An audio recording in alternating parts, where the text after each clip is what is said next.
We are up and running. A little late. Well, later than 1 o'clock. Didn't get it scheduled as I would have liked to, but we are here. The game has not started. They're doing the national anthem. Let's go, man. Able to actually be here on another game, which is pretty sweet.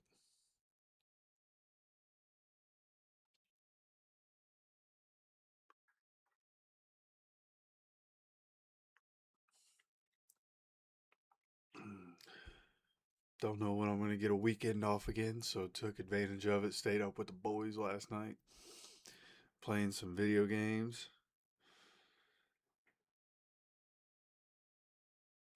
Did I get married yet? Nah, we ain't even close. Not even close. But that's all right.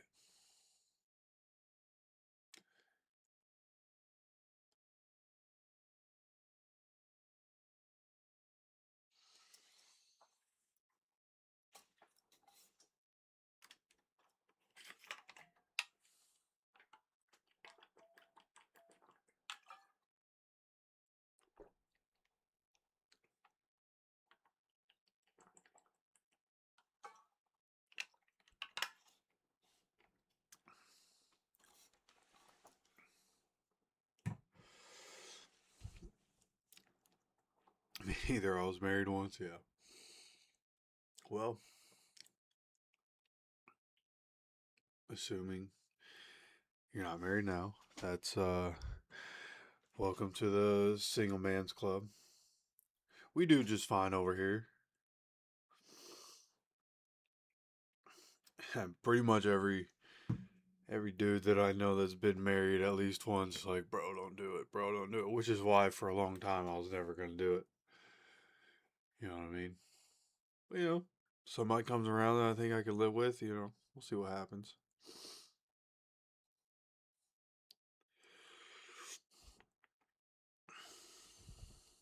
Hope you're doing all right, Mr. Freddie. Anybody else that's in here, hope you guys having a good Saturday. Let's see.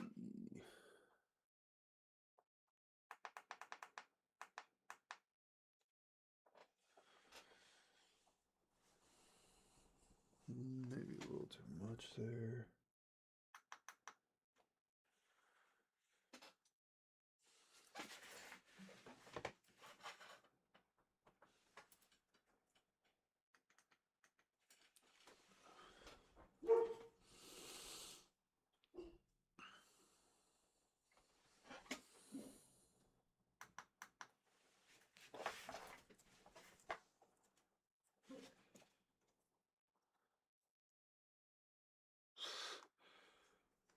Guys, seen the anthem at some range. He sounded pretty good. I muted it as it was coming in, but sounded like he had a good voice at the beginning there.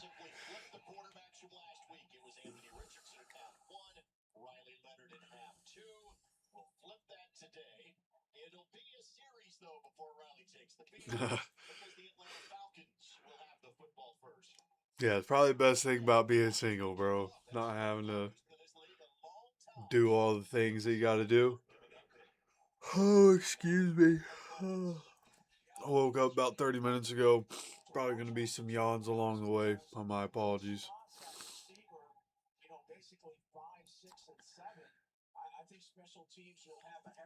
Yeah, that's my favorite thing about it right now, just stacking money. I think the Dolphins are probably the worst team in the league, but don't think the Falcons are going to be incredible. As the kickoff is away, starting at the 4-yard line, Deion Burks with the ball in his hands, bounces off tackles, goes down the sideline, and gets all the way past the 50-yard line. There is a flag down, which might bring it back, but Deion Burks with a great return. As there was first contact around the 30-yard line, he brushes off of it. And he brushes off of that contact and is able to get away down the sideline past the 50, but a holding call is going to bring it back. Unfortunate for the young guy, but good job by him. First time getting his hands on the ball. I don't think he touched the ball a single time last week. But now Riley and the boys getting set. Riley getting a chance to play with the twos this week. See if he does a better job this week. Oh, excuse me. Starting in the shotgun. Handoff on first down. Seth McGowan up the middle. Gets stonewalled after about 4 yards.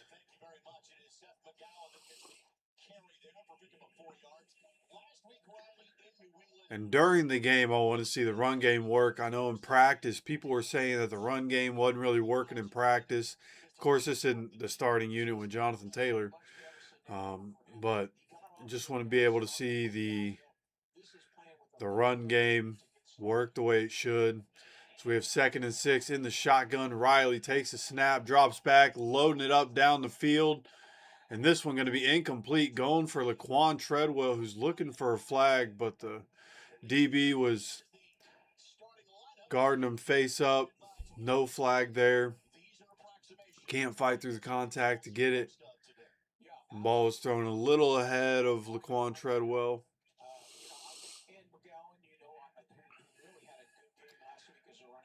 Now coming out in shotgun on 3rd and 6.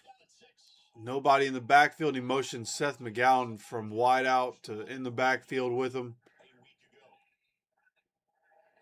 Riley gets it, avoids the blitz. Riley running around. He's going to take off and picks up 7 yards when he needed 6.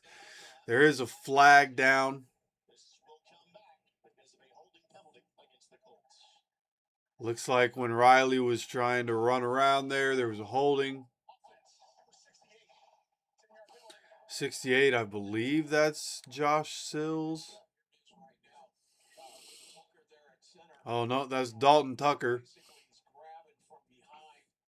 Yeah, as Riley was trying to run out, he just gets caught, arm completely out. I mean, he didn't even need to do that. Riley was getting away anyways.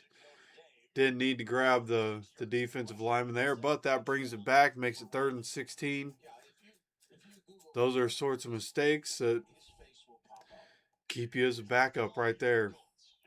So 3rd and 16, ball at the 12-yard line, handoff, Seth McGowan. McGowan goes up the middle and is able to get up to almost the 19-yard line. So good gain there, but nonetheless, it is going to bring up a 4th down, a quick 4th down here for this Colts offense.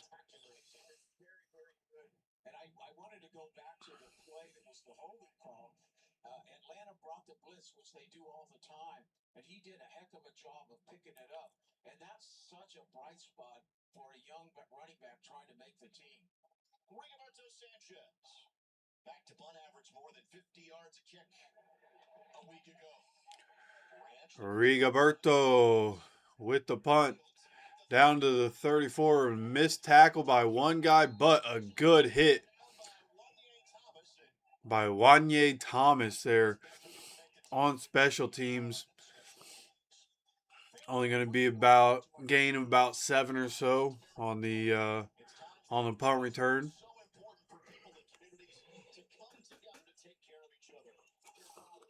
Whew, excuse me. Looks like we're not going to get any commercial here. We're getting straight back into the action. Colts defense going to be on the field. We're encouraging fans to visit redcross.org/Indianapolis Colts to support our fellow Hoosiers. 1st and 10 at the 38-yard line. Cooper Rush in there for the Falcons, dropping back, throwing it toward the sideline, and going to be complete here. Kai Blackman in coverage. It's going to be right around 15-yard gain there, somewhere around 15.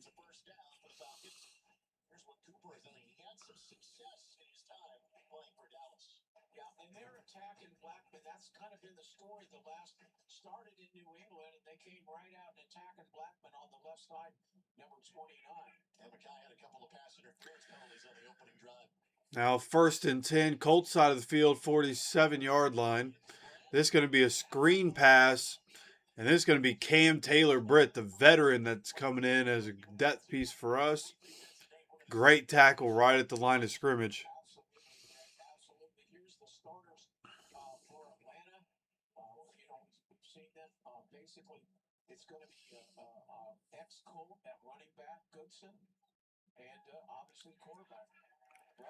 So now going to be 2nd and 10, 47. Handoff going to the left side of that Falcons offensive line and gets cracked up front by Bryce Betcher and gets stonewalled there. Only going to be about a 2-yard pickup and bring up 3rd down. Great job by the rookie there. Good pop. Way to not let the running back fall forward there.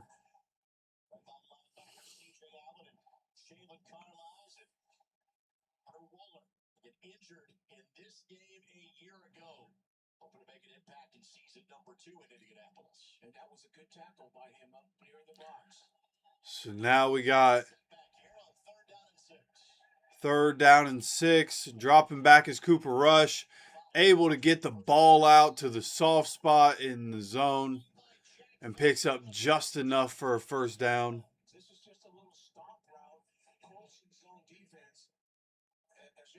Tight end just sits in the zone right around right around the line of scrimmage.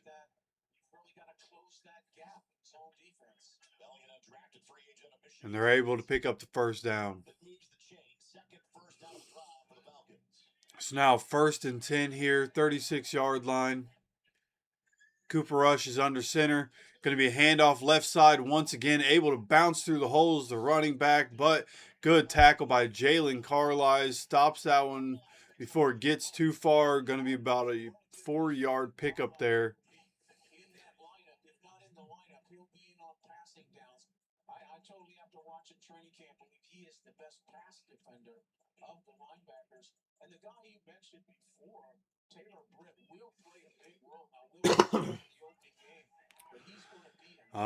I would assume they won't play Daniel Jones. I hope they play the starters, but I assume they won't. Here we have another handoff from the shotgun out to the right side of that offensive line this time. This time, Tomiade and Austin Ajake are right there to chase it down the line of scrimmage, stop him before he can get past the line of scrimmage. Going to bring up a 3rd down and 6 here once again for the defense. Now under 9.5 minutes to go in the 1st quarter.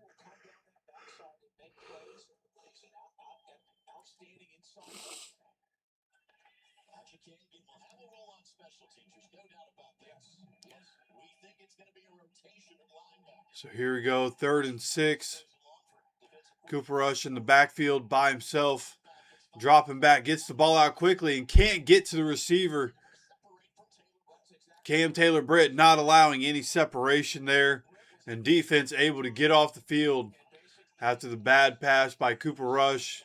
Taylor-Britt getting physical in that first 5 yards and disrupts the timing between Cooper Rush and his receivers. So now able to get off the field as a defense. And they're going to try a field goal here. Going to be a 51-yard field goal for the Falcons. Snap away. Kick is up and kick is right down the middle and good for the Falcons, who go up 3-0 with 9:03 to go here in the 1st quarter.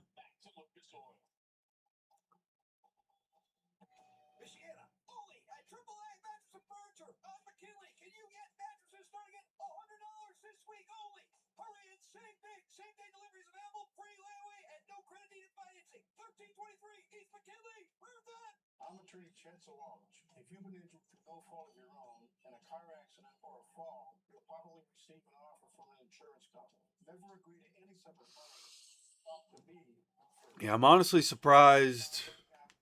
Well, I didn't think Tua was going to play, but I'm surprised that Penix isn't playing if he's not the starter. But I mean, I guess both guys have history with injuries, so try to keep them both healthy through the preseason. But thought we'd at least see one of them. Oh man, excuse me. I'm so sorry.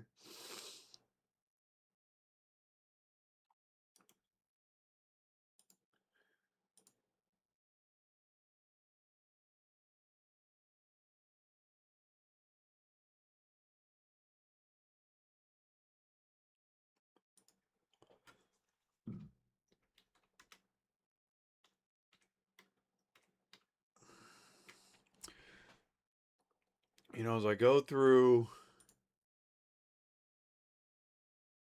the people that are entering into the giveaway, there's some people who I don't think have like actual accounts. So they're just like, like one guy, user C4K2N, you know? Hopefully that guy shows back up at some point.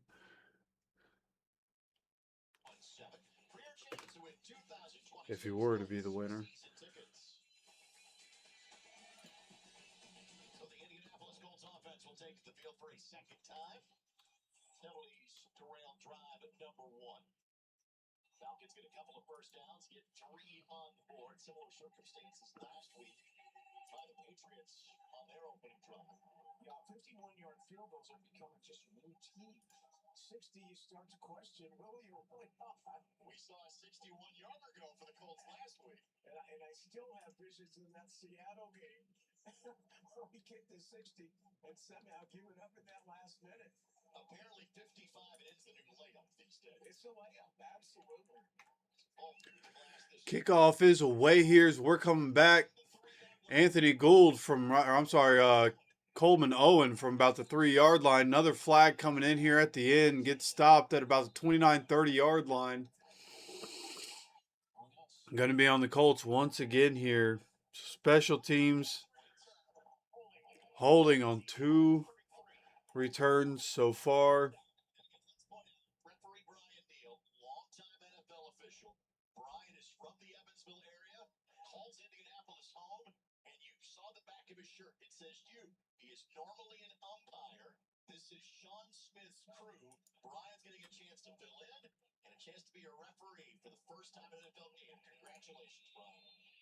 He's versatile like you are, Greg. You are the most versatile announcer anywhere. Thank you, my friend. First and 10 at the 18-yard line. All right, here we have first and 10 from the 18-yard line. Handoff, Seth McGowan from the shotgun. Gets first contact at the line of scrimmage. Rolls off one guy and drags another one with him for a 5-yard gain. Going to be second down. I always say pads down, north and south. He bends the pile. He is a physical runner. He's a keeper. When it's not McGowan, it's going to be Anderson Castle. That's kind of the rotation today for the Colts, the running back position. Now dropping back here is Riley Leonard. Gets a guy open in the middle on the right side of the field. Coleman Owen, nobody around him. Gets the catch, runs a bit. Going to be deep in Falcons territory here after a big gain. Riley Leonard finding the right guy in coverage. Coleman Owen separating from everybody. A busted coverage somewhere. Somebody wasn't doing what they were supposed to do, or it was a perfect play call for the coverage they had. Good protection. And Riley Leonard finds Coleman Owen. Now the ball at the 38-yard line on the Falcons side of the field. Going to be first and 10 here. Under center is Riley Leonard. And now Seth McGowan with a run. Seth McGowan bounces his way to the outside. Gets tripped up before he can completely turn that corner there. It's going to be a pickup of 2 or 3 there.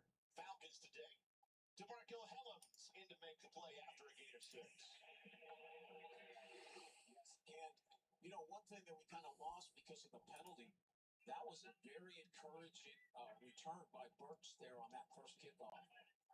And again, that's critical in the receiver selection at the end of the day. So here we have Riley under center. This is going to be a play action. Riley gets it out to Farrell Brown, the tight end, as quickly as he can, but Farrell Brown gets popped. Can go from 2nd and 4 to about a 3rd and 5, 3rd and 6 here as we're now under 7 minutes to go here in this first quarter. See if these guys can pick up a first down. Which makes it difficult because we're very tight end oriented, obviously, because of Warren. A lot of our passing game goes inside out to the tight ends. Farrell was not with the team to start training camp, but he is a veteran of many NFL seasons. Short blitz here. They jumped out at Leonard. Now here we have Riley Leonard dropping back. He gets the blitz, gets it out to Deion Burks, who catches it through the contact in the tight coverage, but goes down immediately. It's going to bring up a 4th down. Colts offense going to come off the field. Looks like we're going to send somebody out there to kick a field goal. It's going to be Spencer Schrader here with the field goal attempt as we come up on 6 minutes to go here in the first quarter. It was the kicker through week number 5 last year before a season-ending injury. A blocked field goal attempt by the Las Vegas Raiders. This is a 48-yard attempt, and this one just inside the right upright. That one is going to be good for Spencer Schrader. Plenty of distance on it for sure. Just inside the right upright. 5:51 to go. Game is now tied 3-3. This is Michiana with a proud history of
My apologies here. Putting all the names into the name wheel that we're going to use for the giveaway at halftime.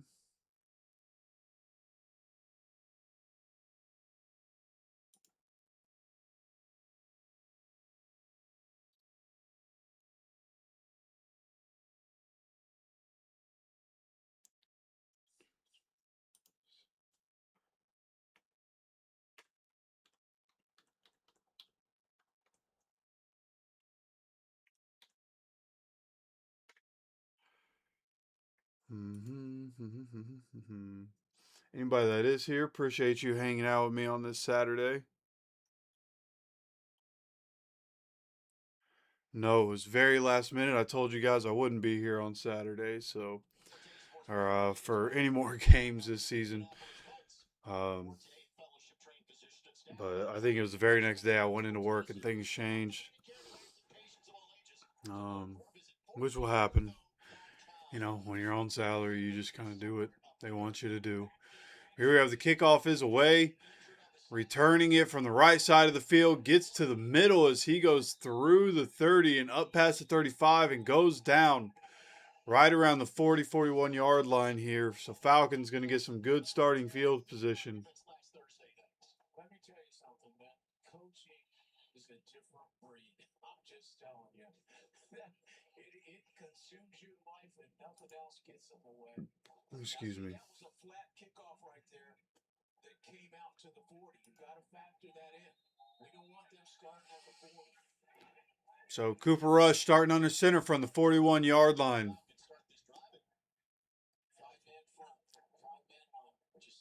Looks like C.J. Allen's on the field. And this is going to be a run up the middle, gets stopped at the line of scrimmage.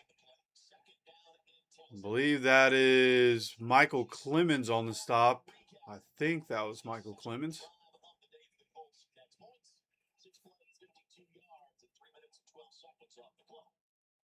That was a good play by Clemens. Clemens is a guy that's very intriguing to me.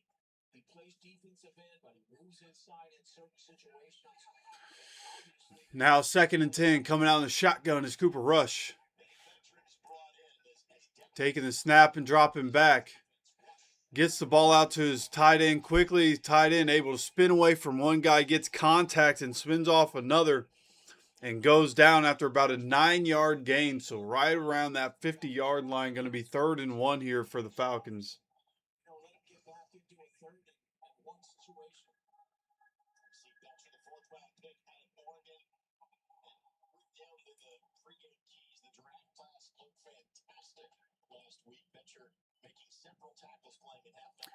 Third and 1, Cooper Rush under center from the 50-yard line, handoff up the middle. See where they have the running back down. I think he got just enough. See where the refs decide to spot this one. Yeah, it looks like he fell forward to the 48-yard line. He only needed to get to the 49. It's going to be 1st and 10 for the Falcons.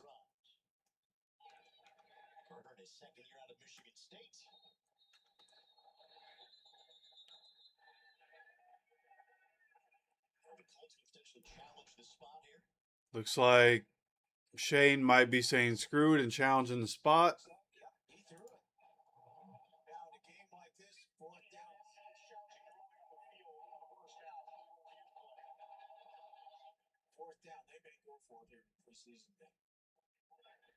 We will step aside. We'll come back with the results of this replay challenge in a matter of moments.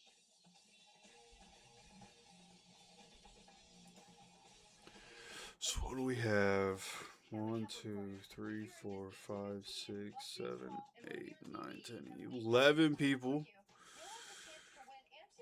entered into the game away through the comment section. If you are an adult, go to abc57.com and enter for your chance to win. ABC57 Help Reporters, brought to you by Help Markets. And I'm going to add one.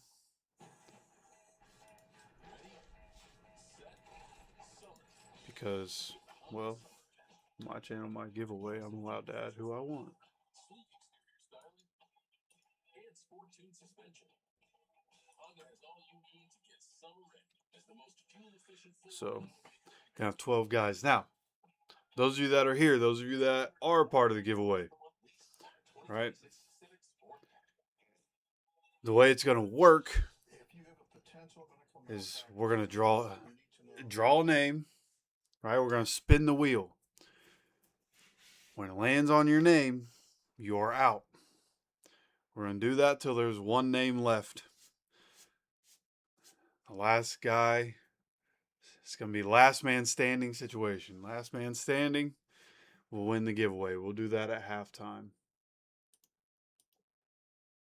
But the Colts are coming out with, well, not the Colts. Nike is putting out the Colts rivalry jerseys on Tuesday. And I don't know, my work schedule this upcoming week is going to be ridiculous. Because the company I'm connected to, we opened a restaurant recently. They want me to help open the other one. So my schedule is about to be insane. But the Colts are going to do, or the Nike is putting out the rivalry jerseys this upcoming week on Tuesday. We'll do another giveaway.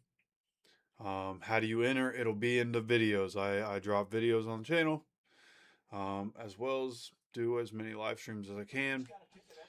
And information on giveaways will be in videos. Here we have a handoff left side, and so far untouched. Running back is going, and running back just untouched all the way to the end zone.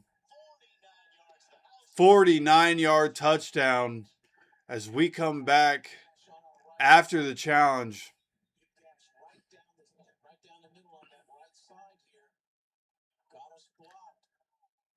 I mean,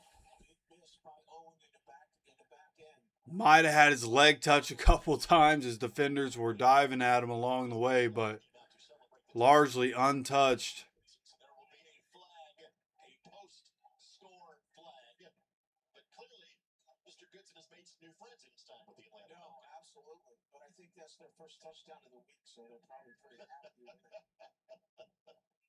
We had two good practices up at Grand Park, and I thought our defense was really stout. Name on the back of the jersey is Goodson. Is Tyler Goodson on the Falcons now? He's got to be thrilled. So what you have here with the 15-yard penalty now is a 48-yard extra point attempt for Nick Folk. And like we said, oh my goodness, just a few folks came off the bench for the Atlanta Falcons. As in most of the traveling party came off the bench for the Atlanta Falcons. Oh my God. You think they just won the Super Bowl? Arthur Blank may have been down there somewhere. There he goes. There he goes. 9-3 extra point after the unsportsmanlike conduct penalty is through the upright. Going to be 10-3 with 3:50 to go. Falcons on top here in the first quarter. When Mercer reported, did he tell you exactly what happened? Yes, he did. What did he say? ABC 50.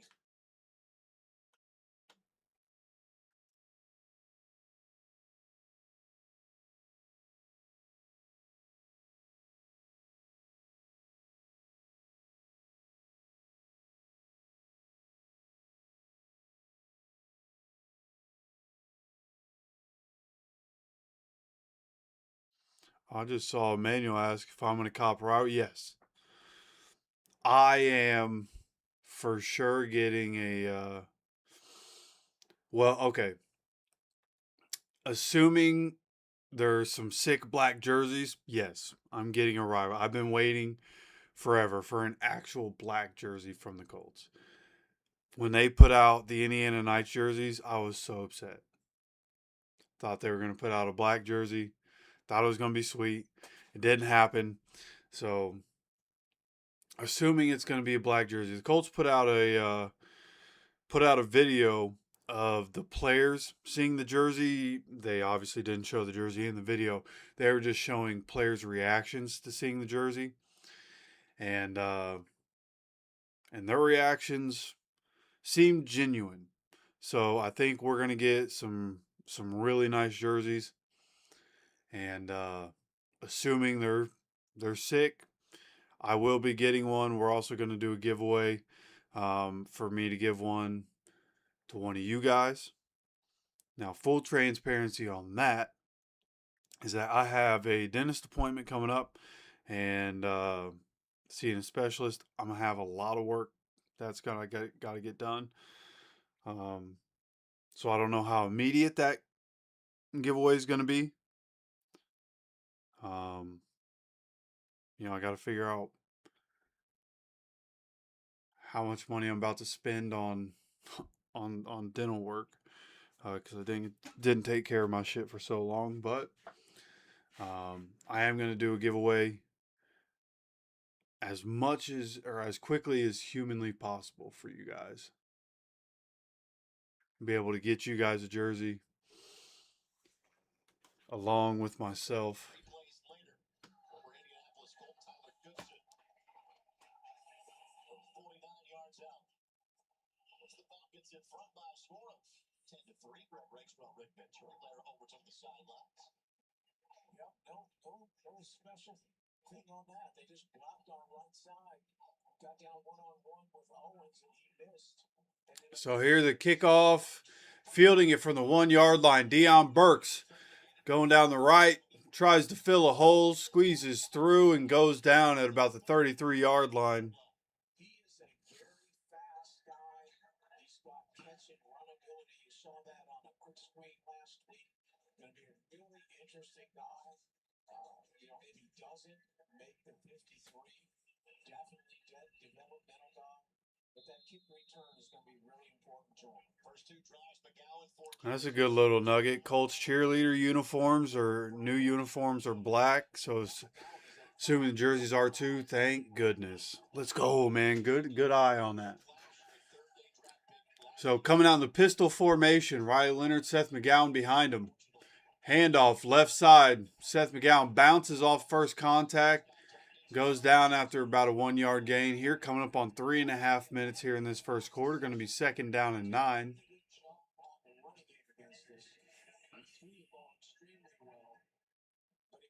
McGowan is gonna hammer. He is a one-cut downhill player.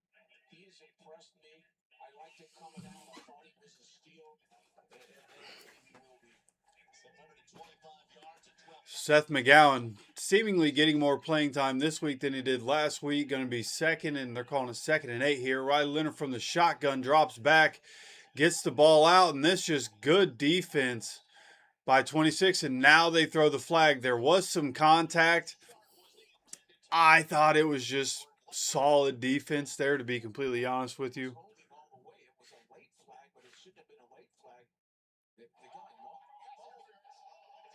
Calling pass interference here on the defense. C.J. Henderson, former Jaguar. Oh, now as they show the replay, he did hook the arm as the receiver was turning around. Good call by the ref there. Now Riley Leonard with the pitch here to the right side. Seth McGowan makes a jump cut and then gets tackled, but well after the whistles happen, he gets thrown down and they throw the flag. Going to be unsportsmanlike conduct here on the Falcons.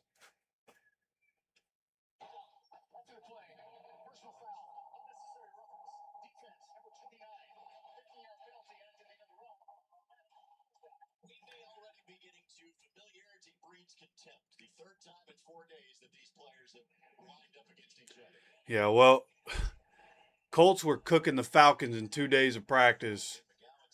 So I assume these guys were ready to get to game action so they could try to get their get back. But now at the 35-yard line after 2 penalties, this is going to be a play action. Fake to the right, roll to the left. Riley Leonard can't get the ball to Coleman Owen. Too far outside and high. Going to be incomplete. 2nd and 10 with 2:36 to go in this first quarter.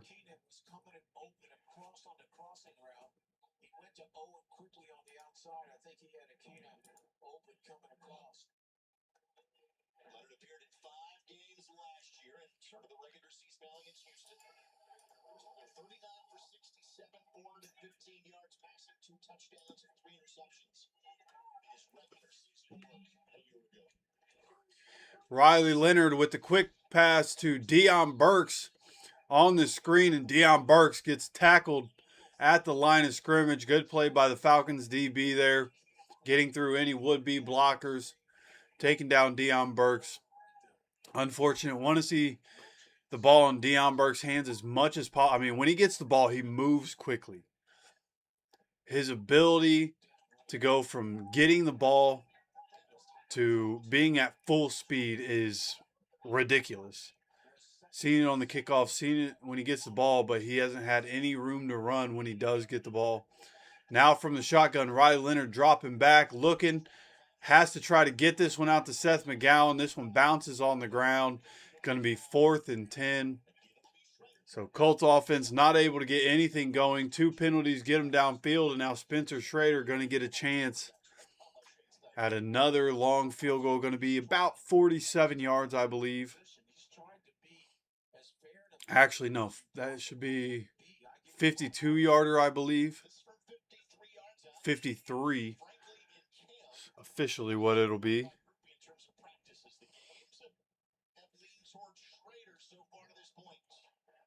Schrader, kick up and kick good. That one leaning to the right as well, but it is good. So 2 field goals here for Spencer Schrader. This one from 53. And he needs that. In practice, Blake Grupe is dominating the kick competition when you put the numbers together as you go through.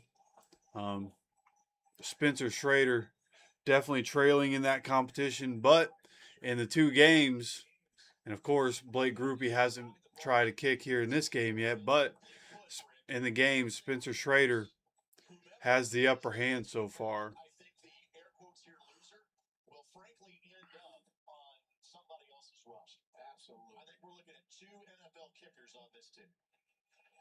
No question about it.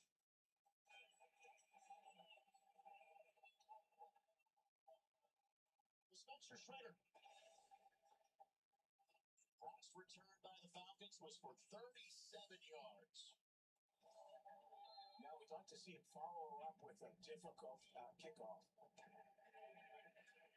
He's a little bit flat. Now kickoff, another flat kickoff goes to the 5-yard line.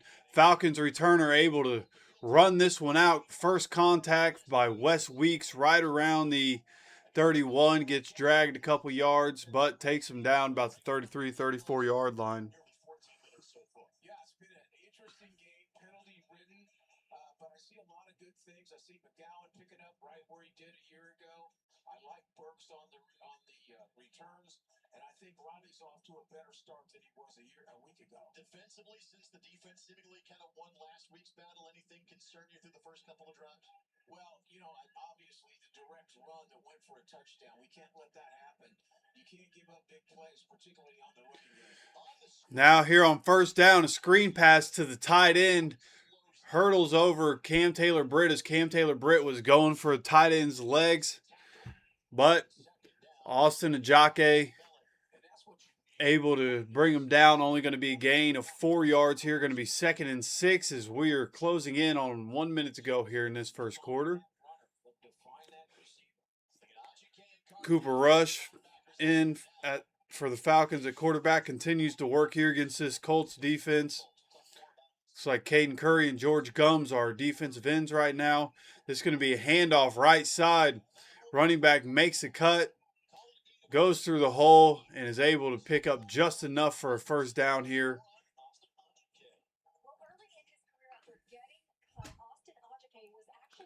Austin Ajake. He says he thinks about that time every single day. He was loading boxes into trailers, training in the mornings, going to the track, getting in the weight room, then going to FedEx in the afternoon. He would actually have to bring 2 shirts to work each day because he would sweat through the first one. So that's the type of Now under 30 seconds. Cooper Rush taking the handoff or taking the snap from under center. Going to be a play action. And this one, good pass down the field. Mekhi Blackman diving for it in coverage. Receiver still able to haul that one in. There is a flag down. Blackman is just, when you get in that realm as a corner, you got to have that selective amnesia there. There are 2 fouls on the play called by the defense. Holding defense number 39. And nobody's declined. Pass interference. Defense number 29. So there were 2 different penalties, holding on 39 and defensive pass interference on 29, Mekhi Blackman.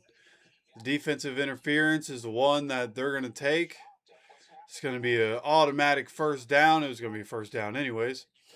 But automatic first down for the Falcons at the spot of the foul. Mekhi Blackman having another tough game here. Now, last snap of the first quarter, going to be a handoff from the shotgun on 1st and 10. This one going for 3 yards, and when we come back for the second quarter, it'll be 2nd and 7. Falcons getting deep into Colts territory.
Who are the Colts starting bodies? I know Dalton Tucker was out there.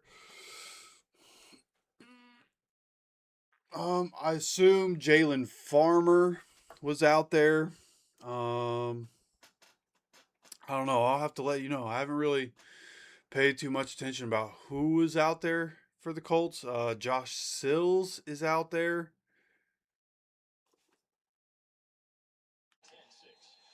Don't know who the tackles are, to be completely honest with you.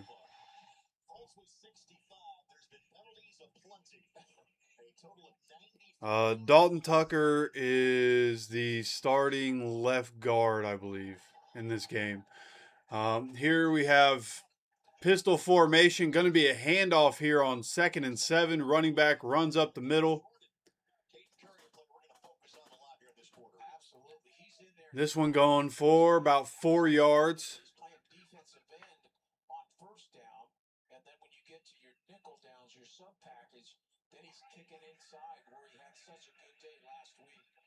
Going to be a 3rd and 3 here for the Falcons.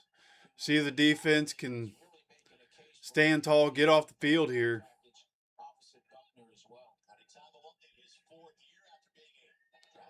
Coming out in the shotgun, have man in motion. Cam Taylor-Britt following him across the field. Cooper Rush dropping back. Plenty of time. Gets the ball to the receiver on the crosser and able to run for a first down and then some. Gets out right around the 15-yard line or so.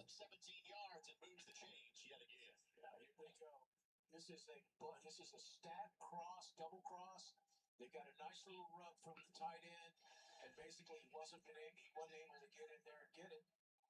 Basically an easy completion. And those are the kind of things you can do. All right, now 1st and 10 from the 13-yard line. Cooper Rush under center here. This is going to be a handoff. Tyler Goodson gets wrapped up by big number 96 on the defensive line. Brings him down for a 1-yard gain. Going to be 2nd and 9. Good tackle here.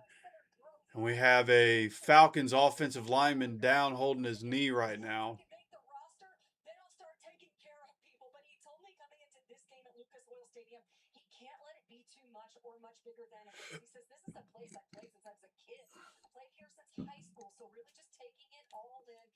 Yeah, well, Danny Pinter is out for the season already. He went to the Ravens.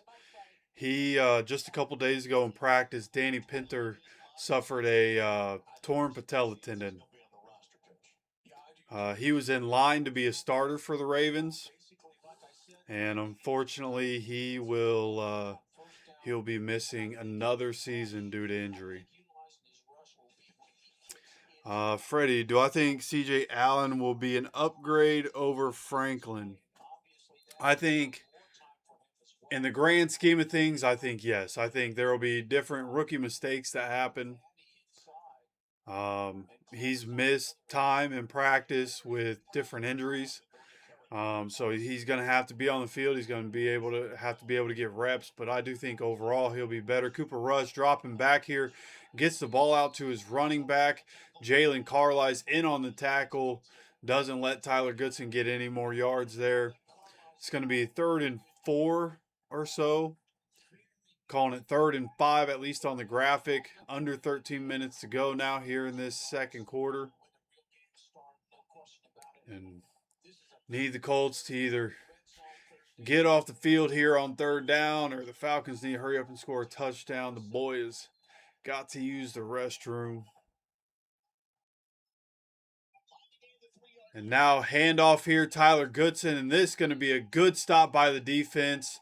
Once again, Cam Taylor-Britt brings him down.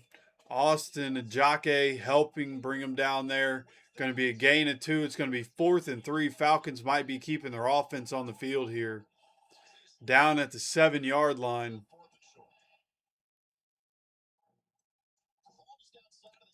Falcons are keeping the offense out, and I am now at 12 minutes right now.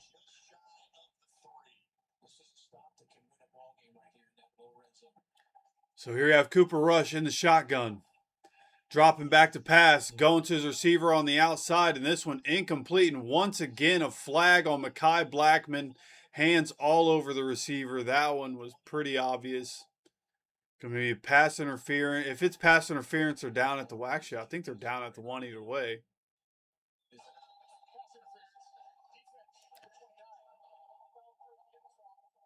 Pass interference in the end zone. Ball going to be placed at the 1 yard line. I am now at 11. Well, I guess everybody that's stopped here is at 11:48.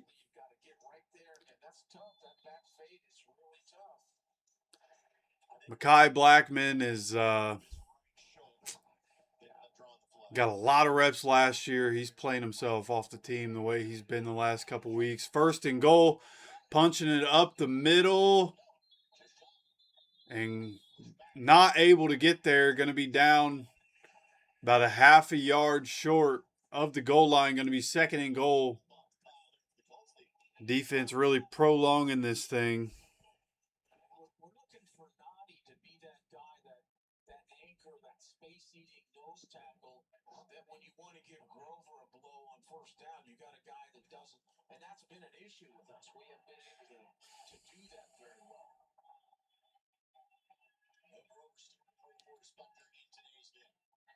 So now quarterback sneak here for Cooper Rush. I don't think he got it. It's going to bring up a 3rd down. Didn't really get much of anything here.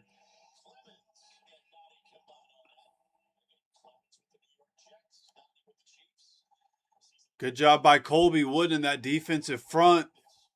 Colby Wooden come to the Colts in the trade for Zaire Franklin. These guys holding strong. Derek Nottie up there. See if the big boys can stop him once again. 3rd and goal. Man in motion. Cooper Rush. Handoff. And another good stand. Oh, and then he falls forward.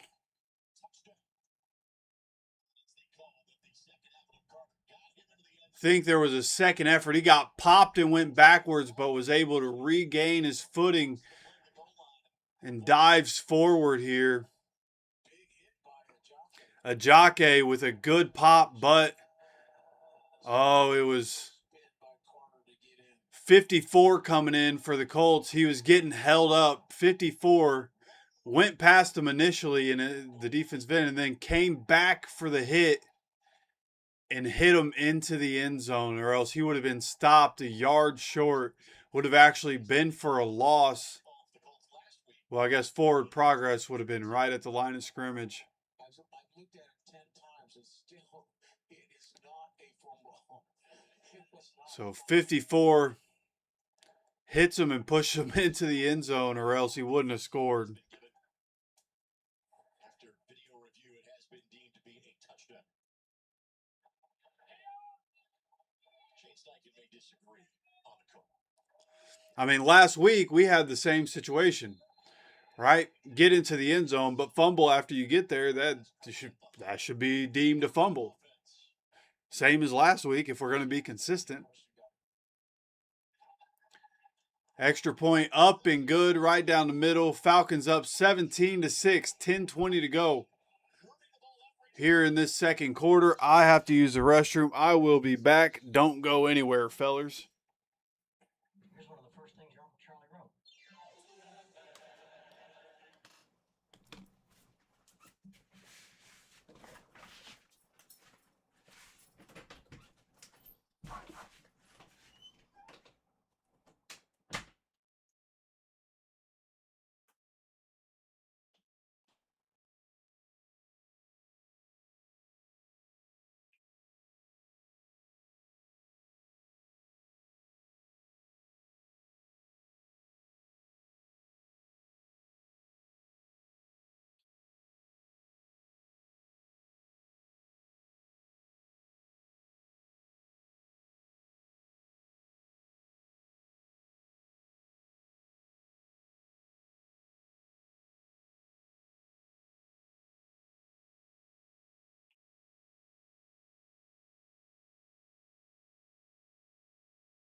So it looks like I'm coming back right after the kickoff. Deion Burks getting himself down to about the 32-yard line or so.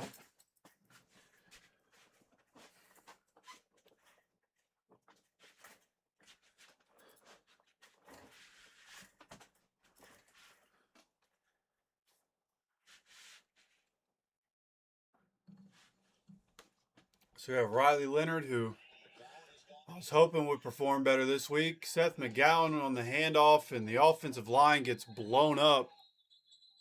This is what Atlanta's done well. Now another flag. There's going to be a flag. I think it might be on the defense for unsportsmanlike conduct. Maybe the offense. Depends if somebody decided to throw a punch. Offensive linemen, defensive linemen were getting after each other there. Personal foul by both sides. Offsetting penalties, going to be second down. Fighting for their lives, so it's going to get a little chippy. Loss of 2 on the play, second down and a dozen. Referral Brown was tied up for the Colts. For the Falcons. Oh, that was not even offensive lineman. That was Farrell Brown, tight end. So now 2nd and 12 after a 2-yard loss. Ball at the 29. Riley Leonard is in the shotgun. Dropping back to pass here. Gets his. He throws. And intended for Coleman Owen. That one falls incomplete. Can't quite get to the receiver. By that I mean they're getting up there in a blitz look, but they're not blitzing. They're giving the illusion, and they're coming out. And then he's getting confused, and then in that case, the walls of Jericho opened up with our offensive line. Cam Sample makes contact with Leonard. 3rd and long now. So now 3rd and 12. 9:50 to go here in the second quarter. Riley dropping back. Riley looking, has time, gets it to Deion Burks, and Deion Burks able to pick up 13 here. There is a flag down, so should be a first down, but might be a holding call. Riley finally had a clean pocket. Illegal hands to the face by the offense.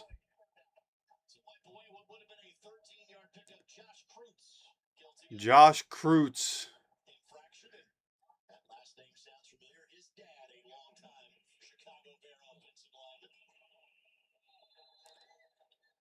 There's no question in what Cruz Can't have it, man. puts his hand on the back of the defender. They will always catch it. You can It's a 10-yard penalty. So now 3rd and 22 from the 19. Riley dropping back. Screen pass. Falls at the feet of Seth McGowan. McGowan, I mean, defensive lineman was all over that screen. Would have been tackled in the backfield anyway. 9:31 to go. 4th and 22. So, second team offense. Not getting the job done today. And, you know, I was thinking while I was in the bathroom there, I was thinking, you know, I'm not impressed and disappointed with what I'm seeing from Riley Leonard. And I'm disappointed with the offense that's surrounding him because the second team offense performed way better last week. So the punt is away here. A boomer down to 28-yard line. But able to get up to the 38-yard line before he goes down here. So offense for the Falcons going to be starting from 38 with 9:19 to go in the second quarter. But, you know, there is something to be said about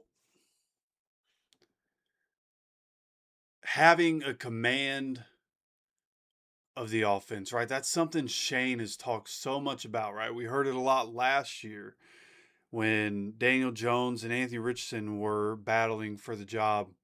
And one of the reasons that Daniel Jones got the job was his command of the offense.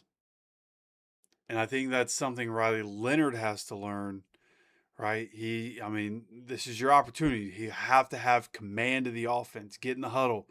Like, don't be nice, right? If there was a penalty in Peyton's day, Peyton was letting them know in the huddle on the sideline, like, guys, clean it up.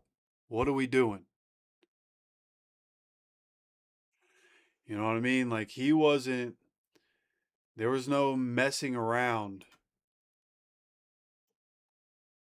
And I think Riley needs to have that piece, right? Hold guys accountable.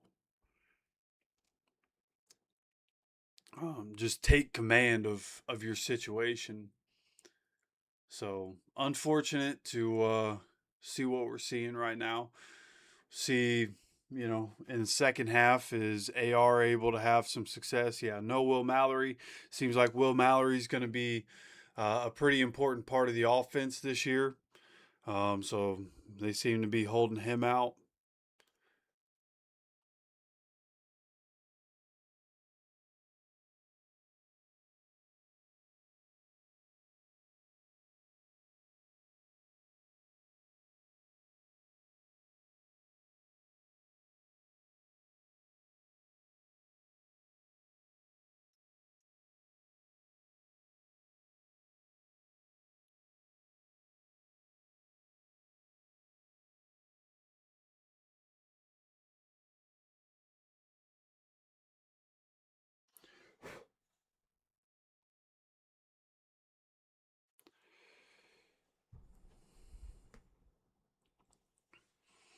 Riley Leonard, the Angel Reese of Colts football.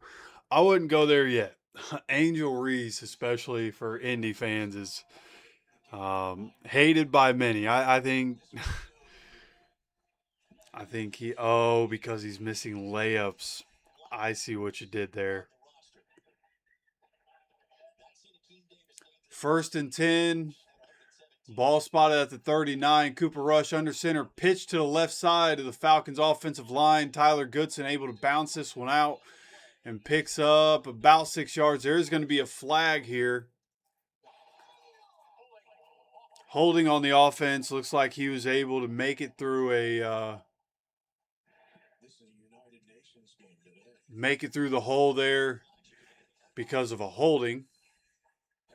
As I watch, yeah, holding C.J. Allen there. C.J. Allen was about to sprint through an opening there. Don't know if he would have been able to make the tackle, but he does get held. Makes it 1st and 20 here. Falcons up 17-6 right now. Cooper Rush in the shotgun from the 29-yard line. Dropping back to pass. Gets the ball out quickly here. We have soft coverage. Gets the reception. This one going to be a 8-yard gain or so. 7 or 8 yard gain.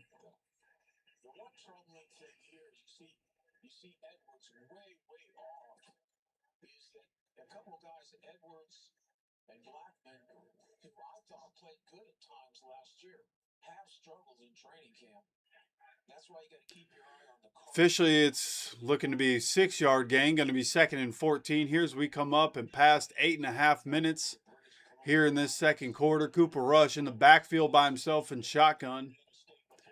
Ball at the 35. Cooper dropping back. Rush was coming around the corner, but he gets the ball out quickly to his receiver. Looks like C.J. Allen and Bryce Betcher combined for the tackle as soon as the receiver gets the ball in his hands. Going to be 3rd down here for the Falcons.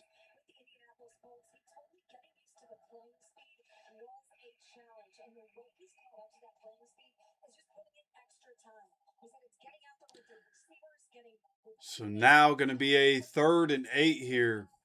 Ball at the 40-yard line. Cooper Rush in the shotgun.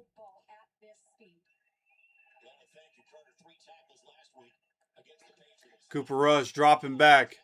Gets the ball out, and this one going to be a catch on the sideline. Had, I believe, Hunter Wohler in coverage. There is going to be a flag down. It would be for a 1st down if this stands. It is going to be holding on the offense.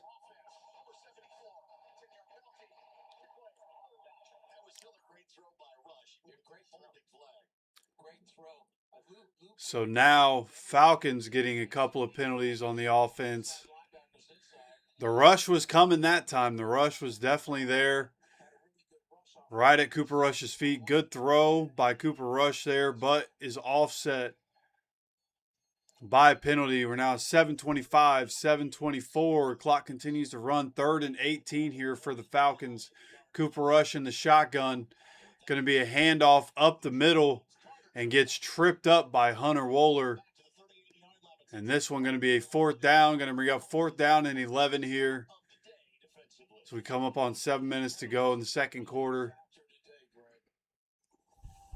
I seem to remember the second preseason game last year against the Packers. Kind of had a similar storyline if memory serves.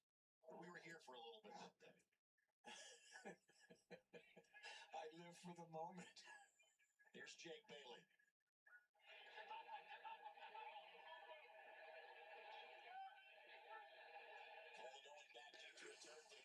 So now we're going to see first punt return of the day. Coleman Owen, and this one going to bounce. Good punt by the Falcons here. Bounces at the 2-yard lines. Gunner able to grab it at about the 4 as it bounced back. So Riley Leonard and the Colts offense going to be backed up near their own end zone. See if they can make some plays. For as uninspiring as things have been here in this first half, if they can drive down, get a touchdown on a 96-yard drive, would be very impressive.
So here on first down, Riley Leonard takes a snap, picks up 2 yards here on first down.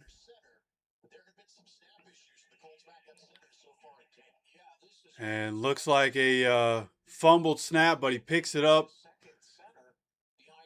Runs through the line real quick, picks up a couple yards. Going to be 2nd and 8 as we're now moving past 6 minutes, 6:01, 6. Now under 6 minutes to go here in this second quarter. Coming down the shotgun here from the 6-yard line. Hand off to Seth McGowan. Seth McGowan makes a move, goes through the hole, and is able to get to the 11-yard line here. So should be a, what was that, 3rd and 3, I believe. And Tucker, I think, has done a good job on the blocking aspect of it. It's just the snaps are all over the place. McGowan picks up 5 again. His solid day continues. 3rd down for the Colts. So yeah, it is 3rd and 3 here. Riley from the shotgun takes it, gets it out quickly to Coleman Owen. And looks like that one may have hit the ground before it got to Coleman Owen. Threw it at his feet, but hits the ground. Incomplete. Got to complete that one to keep the drive alive. Coleman Owen had the positioning. Now Rigoberto Sanchez is going to be punting, standing in the middle of the A in the end zone. Gets rid of it right around the goal line, and this one down to the 30. Returner able to get this one up to the 40-yard line. Hunter Wohler on the tackle. 59-yard punt, 10-yard return. Time now for our fourth credit union question of the week. In last year's 31-25 overtime win over the Falcons in Germany, Jonathan Taylor rushed for 244 yards and 3 touchdowns. In that game, he broke the Colts record for career rushing touchdowns. Whose record did he break? Question of the week: whose rushing touchdown record did Jonathan Taylor break in last year's Falcons game? I think this one's pretty obvious for most Colts fans. So 1st and 10, no commercial break here from the 40-yard line. Cooper Rush is under center. Handoff here, right side. Running back able to burst through for about 3 yards here. C.J. Allen on the tackle.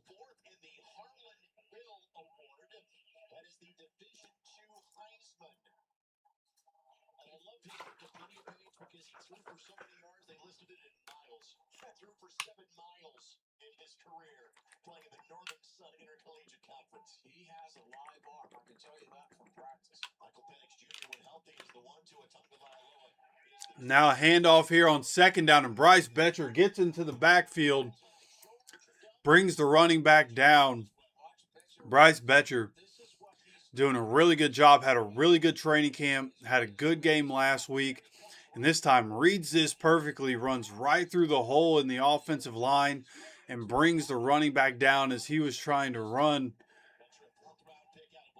down the line of scrimmage. Gets tackled in the backfield. Going to be a 2-yard loss. Now 3rd and 8 here for this Falcons offense. Cooper Rush in the backfield by himself in shotgun, makes a check at the line. Cooper Rush dropping back. Looking, gets the ball out and gets it complete. Mekhi Blackman in coverage, gets the tackle, but not before the receiver is able to pick up the 1st down. Gets just enough yardage there for that. In theory, you would think Strand's going to get the rest of the game for Atlanta.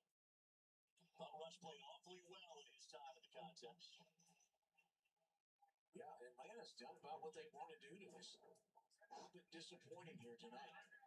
Cash Jones is the setback here for the Falcons on 1st and 10.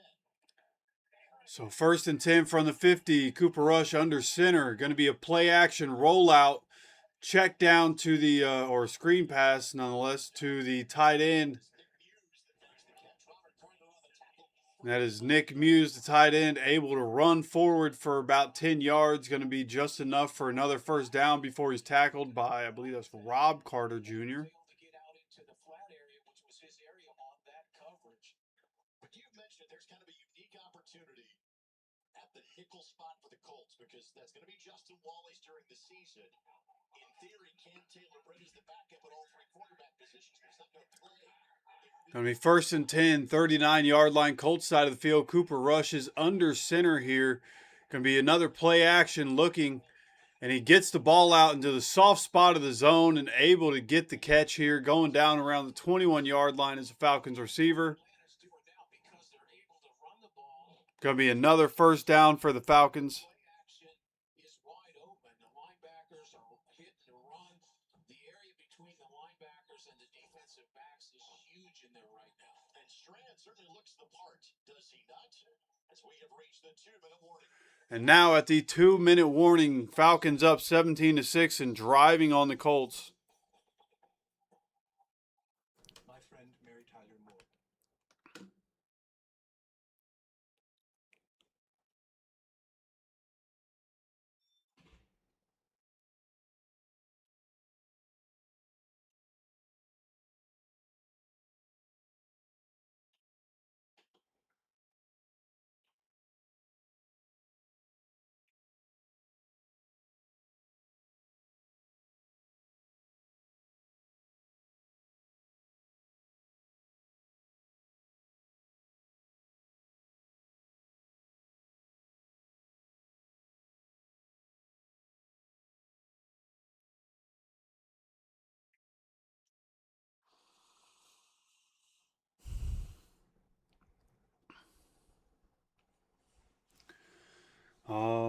How's JTT doing? There was one a quick pass rush win that he had earlier, but it was on a play where where quarterback Cooper Rush got the ball out of his hand within like half a second of getting it, or else it definitely would have been sacked. It was a very quick win, but ends up not mattering there. Other than that, haven't really noticed them. Caden Curry and George Gums have been in a lot. I don't know the the Falcons. They're getting the ball out of the hands quickly. There have been different times where he had a clean pocket as well, but there have been quick wins that I've seen. But Cooper Rush getting the ball out of his hands quickly seems like we're playing a pretty soft zone here in this game, which is typical for preseason.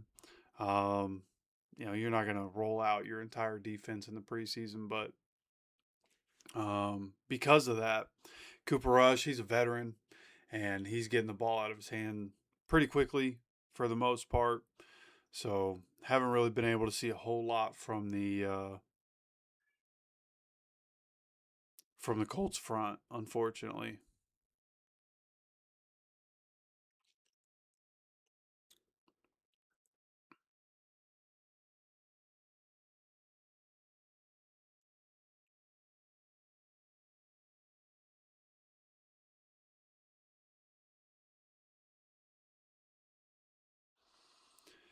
What's up, Charles, man? Appreciate you being here. Just a reminder, unfortunately, probably not going to be able to stream any more games after this.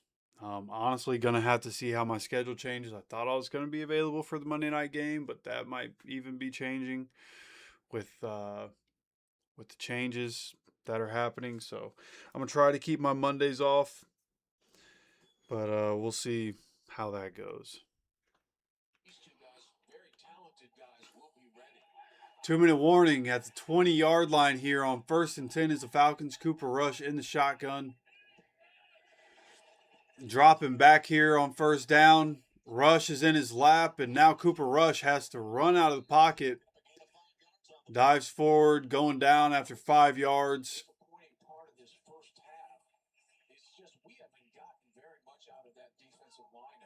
Oh, it's not Cooper Rush. They changed quarterbacks here. So 2nd and 5 here.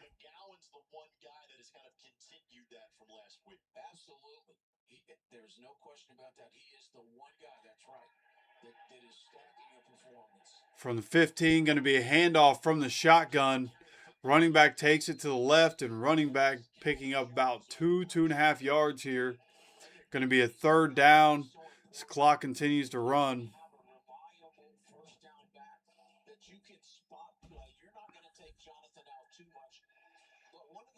The Colts have had is finishing games in the 4th quarter, defensively and offensively, and it would be so wonderful to have Jonathan in that 4th quarter just totally fresh. Again, potentially 4-down territory. So quarterback under center here as we are passing 45 seconds to go in the 2nd quarter. This is going to be a play action. Dumps it out to the running back, and the running back able to get into the end zone here. Going to be another touchdown for the Falcons. So, good play call at the right time by the Falcons here. Quarterback just throws the ball over George Gums, who was rushing there. And nobody on the running back, able to get into the end zone before he gets hit. 36 seconds to go.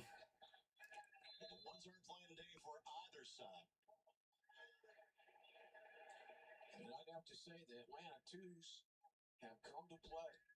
And Wednesday and Thursday, practices went more the way of Extra point up and good. 24-6. Falcons on top. Now, last week at the end of the first half, Anthony Richardson and the offense had 38 seconds when they got the ball back, and Anthony Richardson was at least able to get into a position where they could try for a 61-yard field goal. Blake Groupie missed it. See if Riley Leonard can try to do the same thing here, at least get into position. to get a field goal here. Colts have 2 timeouts. Whose rushing touchdowns record did Jonathan Taylor break in last year's game against the Falcons? The answer is Edgerrin James. Edgerrin had 64 rushing touchdowns. JT is at 69 and counting, and we can ask Edge what he thinks about that in person, because he is going to be our special guest here in the broadcast booth for the third quarter of today's game. Edgerrin James going to be in the booth in the third quarter is what they're saying. More than deserving Colts Ring of Honor member. Oh my God, one of the all-time greats. You know, 4 of the 5 top Colts rushers are all-time greats. But Edgerrin is the top guy. It's understandable if you look at the Ring of Honor. I think it's like an all-time running back depth chart. It really is. So now kickoff is away. Going to be Deion Burks once again. And Deion Burks gets smacked at the 25-yard line and goes down. There's been some running back talent. So see what the offense is going to be able to do here. Well, this is the last shot for Riley today, so they need to give him a little protection and get him going. A couple screen passes to get it going. In case you didn't believe me, there you go. In order of when they join the Ring of Honor, Edgerrin, Eric, Marshall. Yep. First and 10, 32 seconds. Riley dropping back. Gets it out. Good throw and good catch by Deion Burks. Deion Burks had to reach out a little bit, but a really good throw by Riley Leonard toward the sideline. Gets out of bounds here, so we don't have to take a timeout. That one about 15, 20 yards down the field. Good gain here. So finally getting a clean pocket. I mean, right on the money to Deion Burks, and good catch by Burks there. Ball now at the 35-yard line. Riley dropping back. Gets the ball out here to Burks once again. Burks trying to run away from the defender and gets pulled down. Surprised that's not going to be a horse collar flag, to be honest with you.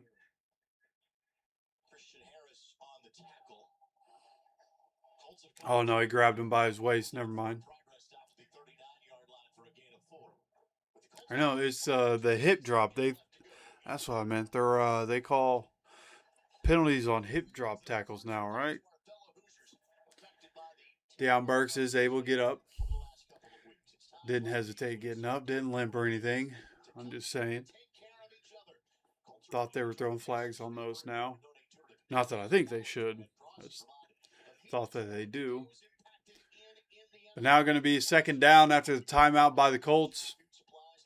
Deion Burks has had the ball in his hands quite a bit here, whether it's catches or kickoff returns. 2nd and 7, dropping back is Riley Leonard. Throwing all the way downfield. Goes to the sideline and unfortunately out of bounds. Number 3 makes the catch. There is a flag down.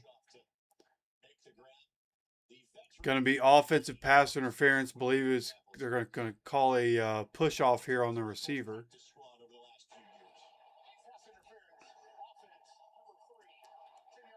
Going to be pass interference on the offense here.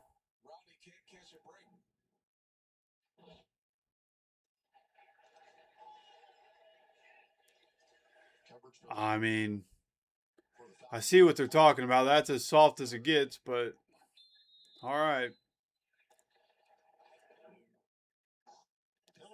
Every receiver in the NFL does it, but I guess we're going to call that.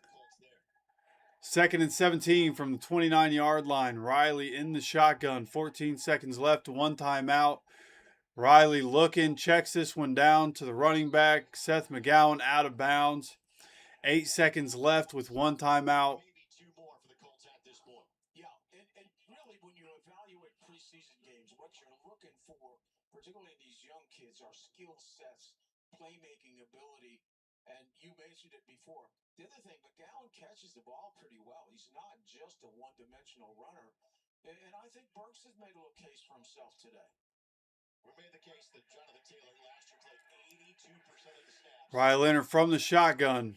3rd and 12. Dropping back. Gets the ball out here. And this one, an overthrow, gets tipped and falls to the ground.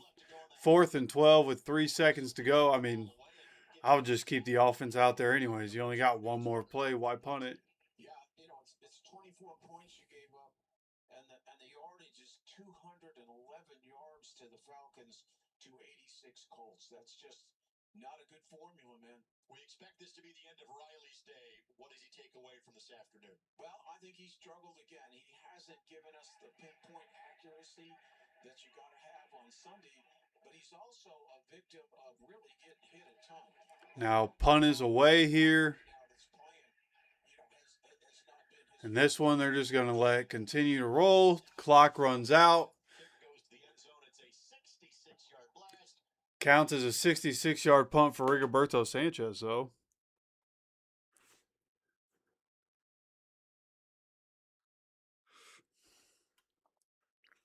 I mean, our starters haven't played in the preseason. I think trying to say weaknesses are glaring. I think pretty much any team in the NFL has weaknesses when you're looking at second string and third string.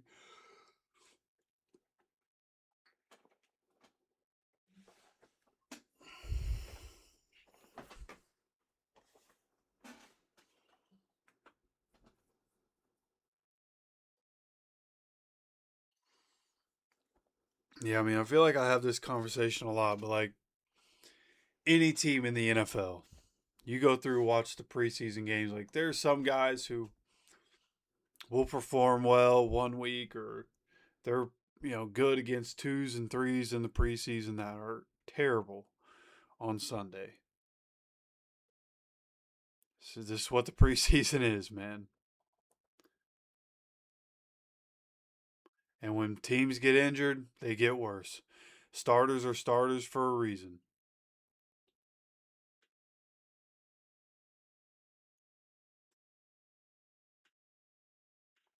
But all right.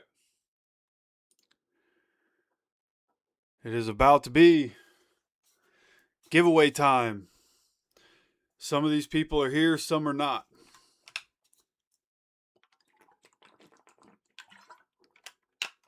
Sco, hopefully you're in chat. I added you to it. You've been here forever. One of the first people I can remember seeing in the comment section when this channel started.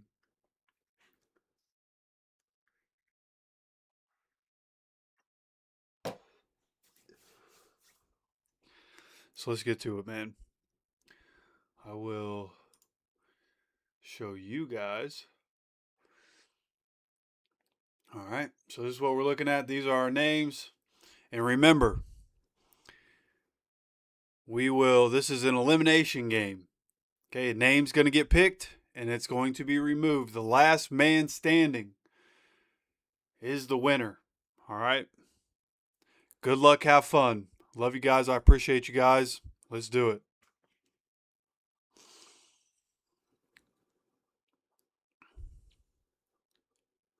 And J-Bar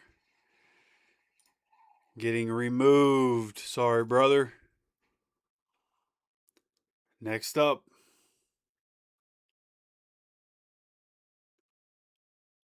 And Ben Jones next to get removed.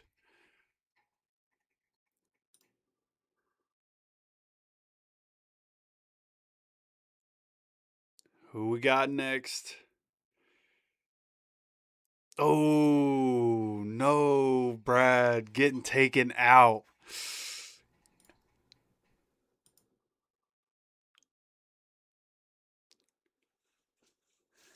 Next up. Who we got? Oh, getting saved, but Ian out. Sorry, brother.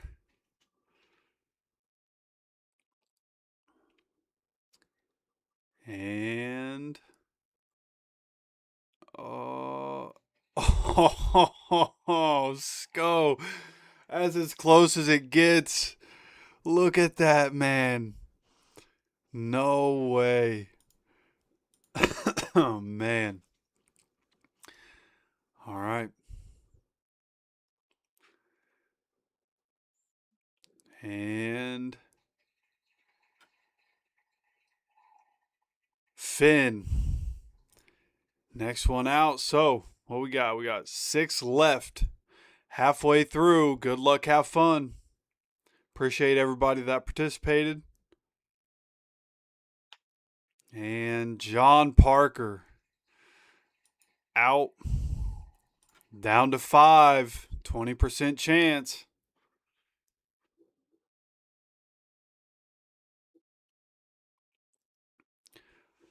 Alt G.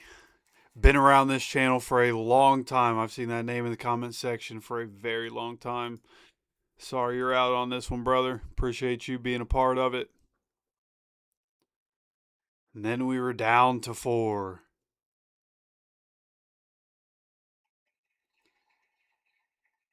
User C4K2N is out. Down to 3. Good luck. Have fun. Oh, boy.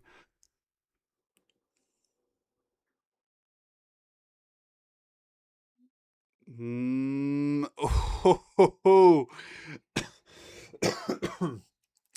I think this is somebody that I work with.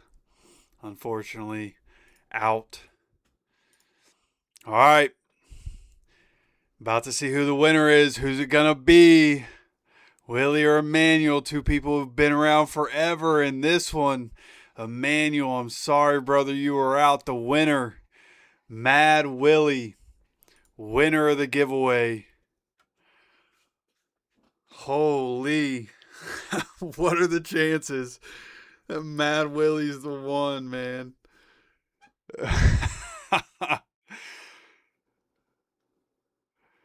Sco, I'm sorry, man. I'm not going to lie. There was a part of me really wanted you to be the winner, man. You're OG in this thing. But Mad Willie, congrats, man. I got your number, man. I'll text you in a little while. Actually, I think you actually said what you wanted in the comments. So I'll go back and look at it here in a little while.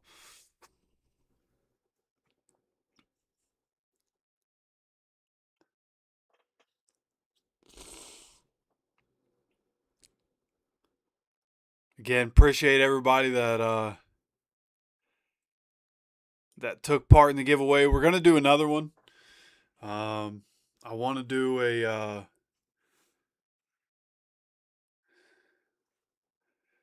another giveaway with the Colts rivalry jerseys. Oh, oopsie. Forgot to switch back here. My bad. Oopsie. Want to do another giveaway. And just got to see, like I mentioned earlier, if you weren't here when I was talking about it, we're going to do a giveaway for the rivalry jerseys. But I want to get through my dentist appointment. I have to see how my I got a lot of work that needs done, man. I got a lot of work. I didn't take care of my teeth the way I should have for a long time. So I already had one dentist appointment. Now I got to go see a specialist. And it's going to cost me quite a bit. Just going to assume it's going to cost me quite a bit. Got to see what that's going to cost. But once I get through that, and that's happening on the 31st. Right? So it's not this upcoming Monday, but the next Monday. Once I get an understanding of what I'm looking at there, I can kind of plan out when a good time is going to be to do that. I'm not going to make you guys wait forever on it. But I just want to see kind of what I'm looking at.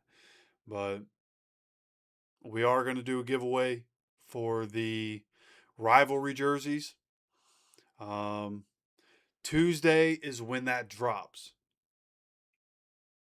Okay, so if you want to be a part of the giveaway, just like this giveaway that we just did, the next one, it's going to be, I'll let you guys know in videos, right? I'll do a couple of videos where I let you know how you enter into the giveaway. So make sure you guys are subscribed, notifications on. Make sure you guys are, paying attention to the videos that are dropping. Somewhere in the video, I will let you know how to enter into the giveaway, and then we'll do the same thing. We'll put the names together, but I'm probably not going to be able to live stream any more games, which is unfortunate. So we won't be able to do it on a live stream. But at some point, I will. I'll put a video out and with who the winner is. And honestly, I'll probably what I might do is just make a video on its own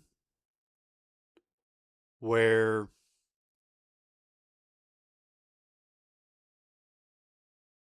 I do what we just did there, and do the wheel and everything, and just put that video out on its own after the giveaway.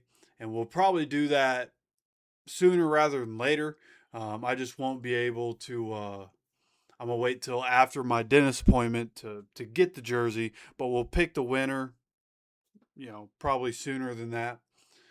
Um, but giveaway information for entering the giveaway will be in videos, and then, like I said, I'll probably just do a quick video of spinning the wheel and doing that whole thing for its own video so that everybody can see it.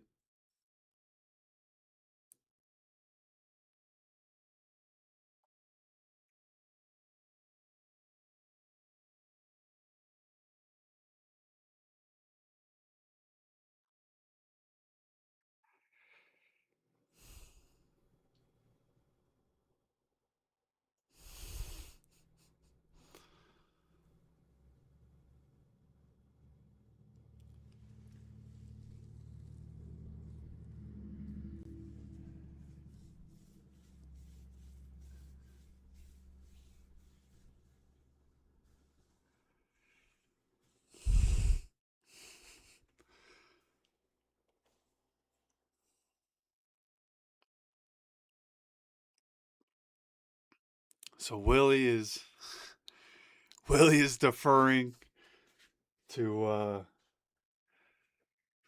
Sco. Um, I was just gonna sit here and act like I didn't see it, to be honest with you, because Sco was saying don't do it, but I got a text. So listen, Sco. I don't know if you're on Facebook or Twitter, whatever the case. If you're on Facebook, go find me. If you're on Twitter, my @ is @footballsking7. Go find me so that I can get some information from you and get it sent out to you. I also am going to need to know, have you look at the link in the description for Etsy, figure out what it is you want, and I'm gonna have to get the information on what you want and where to send it. Get you hooked up with a little Colts Syndicate merch. Oh, that's right. I do have you on Discord, don't I? I completely forgot about that.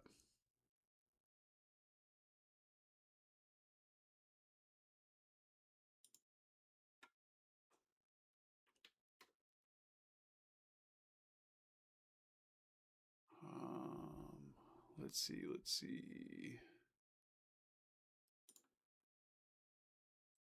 Let me come here.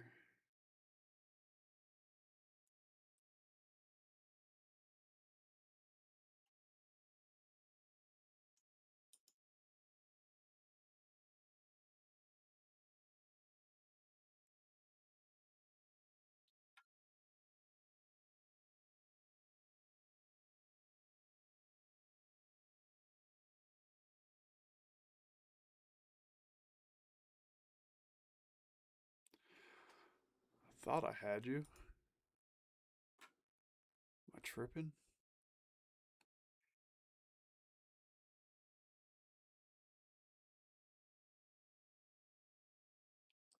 Your name on Discord, Sco, as well, or do you have a different name on here? I could have sworn I had you, but I'm not seeing you.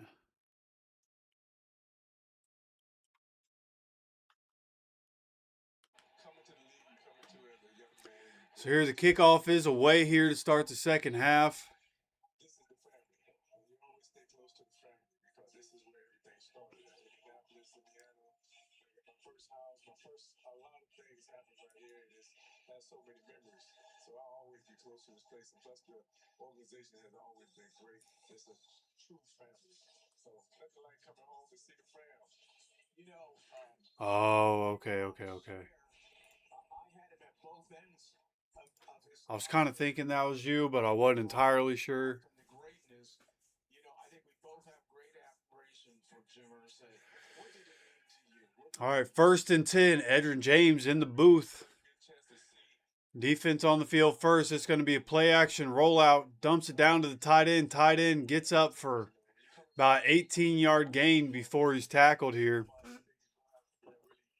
show those examples, and you all of a sudden run into somebody like this to actually show you that, hey, I'm here for you, I'm here for everybody, and everybody has the same feeling about the big man that I've crossed paths with. So those things will always stand out. We will weave in play-by-play with conversation throughout the course of this third quarter. That was catch by Simon out to the 48-yard line. It's going to be a 1st and 10 from the 48-yard line. And this is going to be a tackle. George Gums stops him at the line of scrimmage. Good job by George Gums coming down the line there and getting the tackle. Introducing Adam in the Hall of Fame a few weeks ago. It floors me that so many Indianapolis Colts wants a member of the ownership family to induct them into camp. What does that speak about the unique relationship that you have? It's special. If you travel the journey in this league and you talk to other players, you talk to people in different organizations, it's totally different. Now the quarterback dropping back, launches this one down the field and drops it in a bucket over the defender down by the sideline. Goes out of bounds pretty much as soon as he catches it, but a big gain here for the Falcons as the receiver gets behind the DB. I mean, great throw by the Falcons quarterback there. Ready for you too many times. I had too much of that agony, to be honest with you. But one thing when I broke you down on film, I always felt like you played with such smoothness and grace. You made it look easy. Was it easy for you? So now at the 16-yard line from the shotgun, dropping back as the rush was coming around. Quarterback runs and quarterback gets to the end zone from 16 out.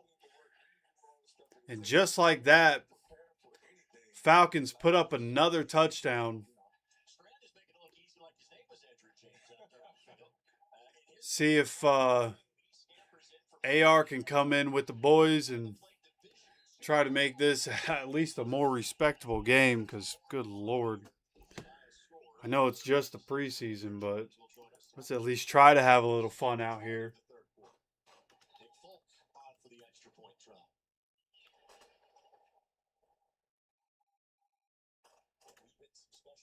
Player interviews during this half as well as Folk connects on the extra point try. Falcons lead more with Edrin James when we come back as you're watching Colts football. Everybody loves Raymond on MeTV. I love you, son. Especially Me? You forget I'm a mother? How could I? because mother loves best. What's the steak for? My son. Whether you like it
Hey, just getting here. How are we doing?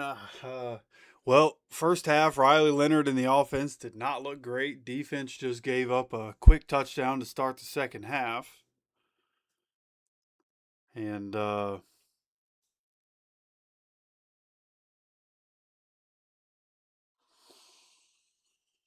yeah, could certainly be better right now. You know, it's definitely preseason. Preseason football is what we were watching. We did the roll for the giveaway at halftime. Uh, Ended up being 12 names on it. Willie won, but he deferred to Sco. So Sco going to be receiving some Colts Syndicate merch.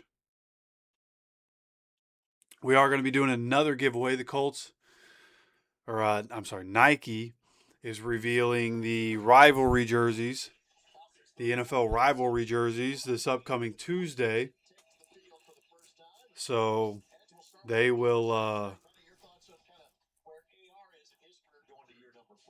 When that happens, I'll be at work all day Tuesday, but we'll do another giveaway for one of those jerseys in the upcoming week. As Coleman Owen takes this kickoff and gets up just past the 30-yard line here. And I think eventually you'll see him turn into what he was always expected to be. Some players need time. And I think he needs time to develop and really understand what it takes to be an NFL player and to be a quarterback. So here we go. Anthony Richardson did well last week for the most part. Wasn't perfect, but I thought we saw some really good things from him last week. See what he can do with this group of guys this week, starting at the 31-yard line. Low snap, but he gets it. Gets the ball out here to Sharp, number 8. Easy pass. Hitting the layups is what you want to see AR do. He did that here. There is a flag down, though. That's going to be about a 15-yard gain, but there is pass interference on the offense. Brings that one back.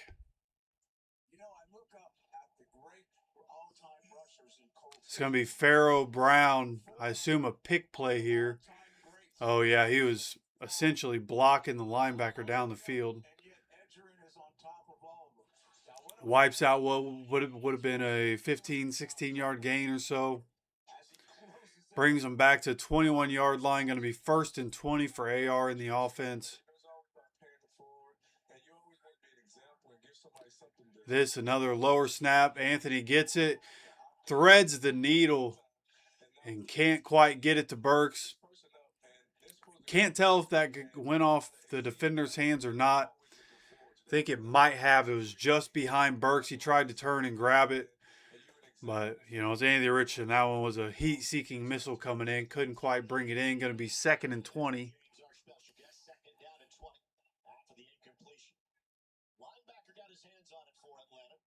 Linebacker did get his hands on that one.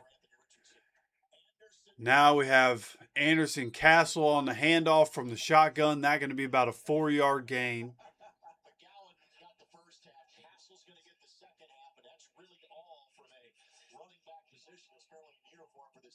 And that's what I wanted to ask you. You got a young kid like McGowan. Put your cozy hat on for a minute, okay? How do you advise him? What are you telling him? Coach him up to make this football team. So coming out 3rd and long, man. 3rd and 16. Under 12 minutes to go now in this third quarter. Anthony Richardson bringing the running back into the backfield. He's dropping back, looking, gets the ball out to Pharaoh Brown on the check down. Pharaoh Brown only going to pick up 7 or 8 yards maybe. But Anthony not doing anything too crazy. Just takes his check down there. There's a 9-yard pickup. Going to be 4th and 7. But it is going to bring out the punting unit. So unfortunate. Had a good throw from Anthony there for a first down. Good catch and run by the receiver. Gets wiped out by a holding, and then the drive stalls out from that point. Now Rigoberto Sanchez punts to the 20 and able to get up to about the 30-yard line.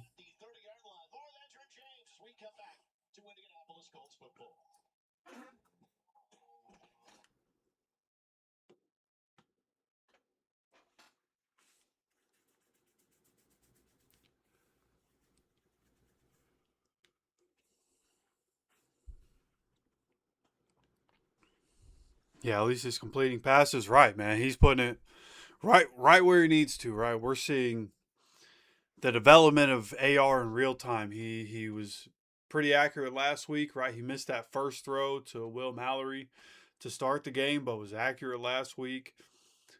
Early on, not doing anything too flashy, but he's putting the ball where he's supposed to, which is what you wanted to see with Anthony Richardson and his development. So just now, consistency, right? You want to see it consistently. So that's what we're looking for as we go forward. Is just for him to continue to hit those easy ones.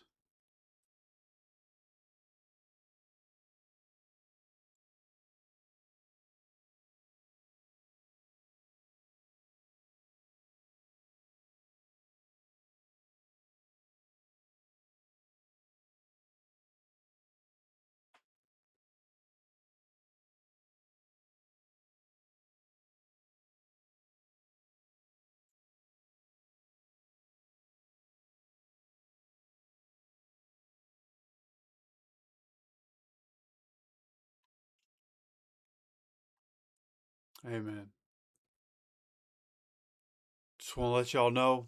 Appreciate you hanging out with me. I know originally this wasn't planned and we weren't supposed to be here, but things changed very recently after that last stream. And so this was able to be a thing. Appreciate y'all hanging out with me on this Saturday. I kind of expected with it being Saturday and it's preseason. Figured a lot of people would be just kind of doing their own thing on a Saturday, anyways, instead of paying attention to this. But those of you that are paying attention, those of you that are here, I appreciate you very, very much.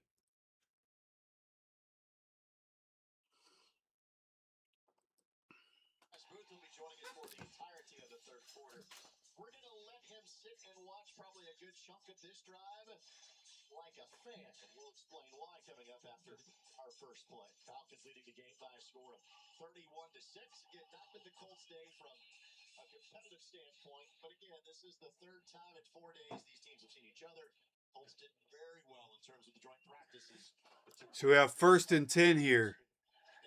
Falcons running to the left. Jalen Carlisle's in on the tackle here. Running back picks up about 3 yards. And I think the commentator just made a good point.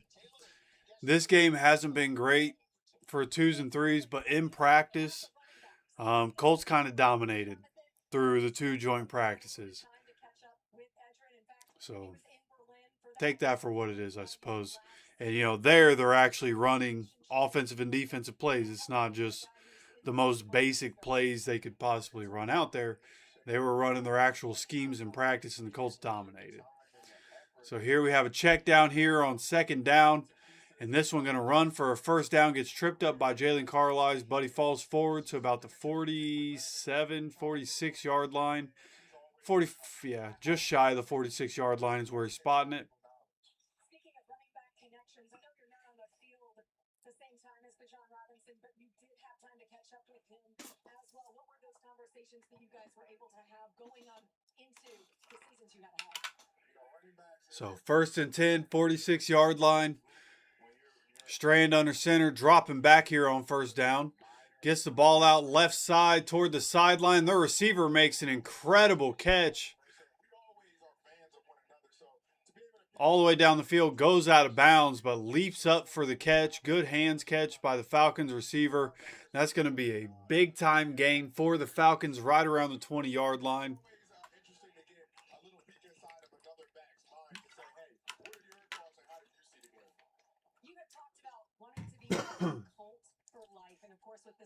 Down at the 19 is where the ball is. Strand under center once again. This is going to be a handoff left side. Running back has a little bit of a hole, gets through it, and gets down to the 12-yard line. Excuse me. Going to be 2nd and 3, I believe.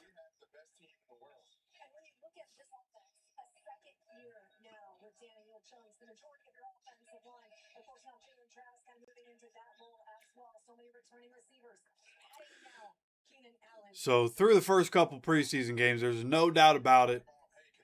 I think our starting secondary might be the best in the league. If we get injuries, it's going to be tough, brother. Which, again, is the same for every team. But, boy, our secondary's not been great in the preseason so far. This, a handoff on second down, left side once again. Going to be tackled just shy of the first down. Going to be 3rd and 1 here.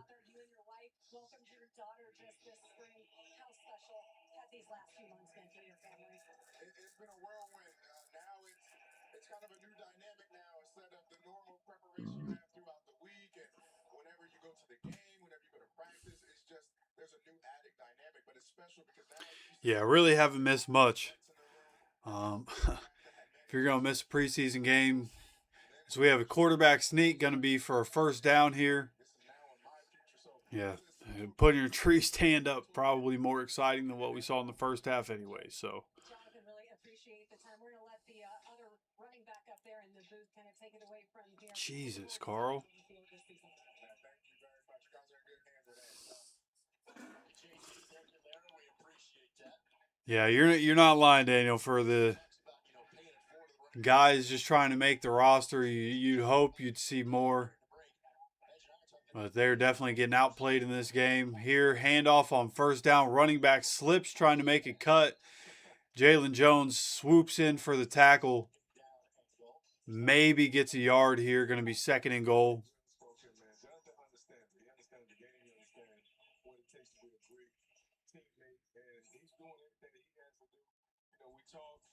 He's not somebody you just talk to and it goes in one ear and out the other. He's receptive. He repeats those things. He actually brings those things to the next conversation. And that means a lot because you talk to a lot of guys and it's just talking to just fill that space. So here we have 2nd and goal from the 8-yard line. Quarterback under center has a man in motion. It's going to be a handoff up the middle. Jalen Jones flying in again, gets dragged for a few yards there. Going to be set up 3rd and goal at the 2-yard line. How much has the running back position changed over the years, including getting paid? Finally, but still a big gap. Some of them still a big quarterback. Caden Curry comes in there to help on the tackle, tries to punch it out. Some progress is better than no progress. See if we can get a stop. Just inside the 2-yard line is where the ball is spotted. 3rd and goal here. 7 for 10 on 3rd downs. Largely a big difference in football games. Quarterback scrambling yet again, and this time getting stopped in the backfield by one of the big boys, number 64.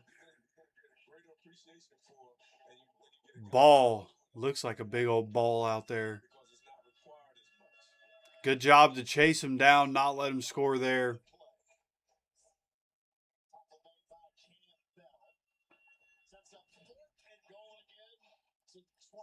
Fourth and goal.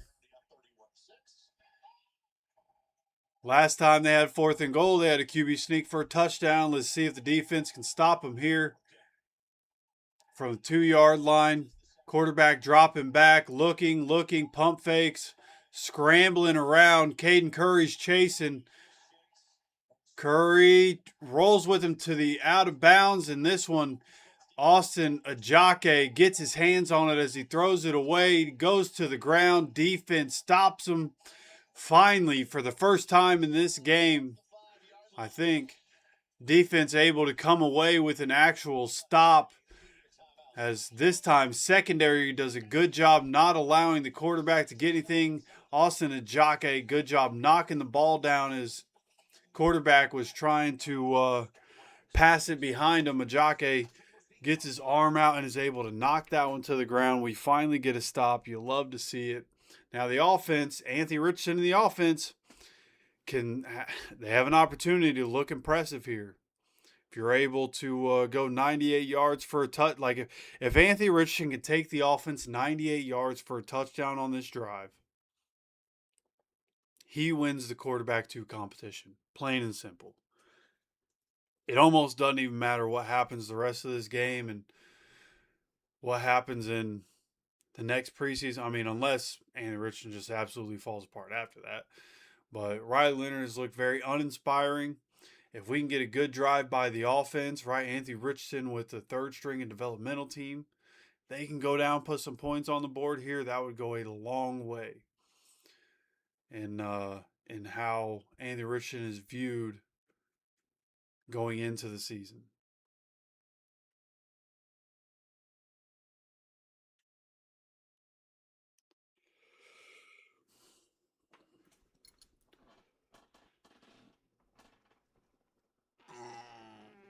Oh, shit, dude.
All right.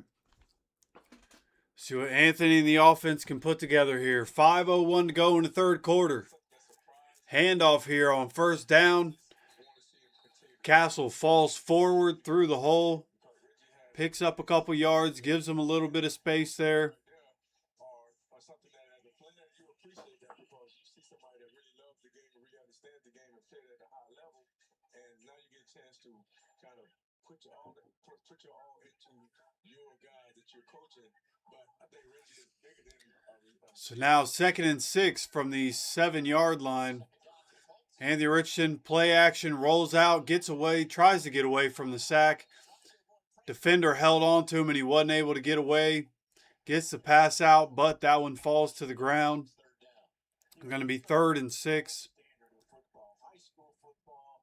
Good job by the defender there. Anthony able to get away from a lot of guys when they're only getting one arm on them, but defender there gets one arm around Anthony, able to stop his momentum as Anthony was trying to pass it, and that one gets knocked to the ground. Now from the shotgun on 3rd down, Anthony, another low snap, tries to get away from the rush, gets hit instead of trying to throw there into coverage. And that going to be a sack, and yes, another low snap. That has been the story of pretty much all of these for Anthony, is just low snap after low snap when he's in shotgun. He's doing a good job of holding on to it, but having to go down for it and make sure he's securing that, holding up the timing there and throwing everything off. And the offense gets stopped. 4th and 6 here. Rigoberto Sanchez once again standing in the A in the end zone. Gets this one off about a yard into the end zone, down to the 36-yard line. Returner breaks one tackle, gets out into Colts territory, goes down at about the 44-yard line.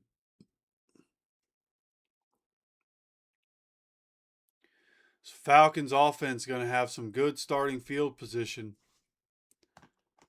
Oh, it looks like we're not going to commercial here. Years of age or older, physically located in Indiana. At the time of purchase, license on file with the Indiana Gaming Commission. You know, I love Leon Frank's Yeah, the JT exceedingly well. backup blocking, that's what Riley had to deal with last week. We're going to have to see Anthony fight through it this week. What motivates you out of bed these days? What are some of the goals you set? So 1st and 10 from the 43-yard line, Colts side of the field here for the Falcons. Gets the ball out quickly. Jalen Jones in coverage. We sent a blitz off the edge, got there quickly, threw off the angle of the pass, and Jalen Jones able to be there to make sure the receiver wasn't going to get it. Pass was off target anyways. Falls incomplete, going to be 2nd and 10. Something's going to have me having mixed feelings about the situation. And folks, we obviously we showed Edger on camera a lot, and I can tell you that it's not just for the on-camera portion of this conversation. He's been smiling this entire time. I'm always having fun. Always. Life is good, I just try to make sure I keep that going. I try to make sure that I'm enjoying life. Now handoff here.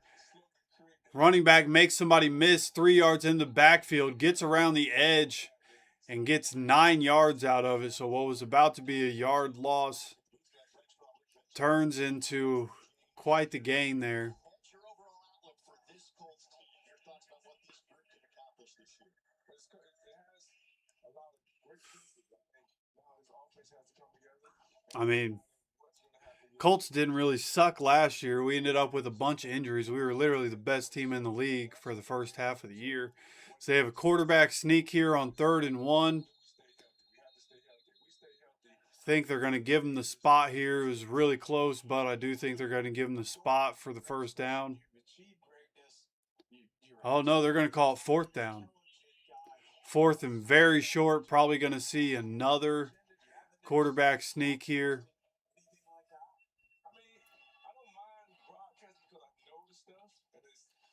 Yeah, not only DJ, pretty much all of our starters. Like, what we're seeing right now isn't what we're going to see in the regular season. We do have a quarterback sneak. I think we stopped him. I think the defense stopped him, and I think this is going to be a turnover on downs. I'm almost certain he did not get any sort of a push there. No way they're saying that he got that.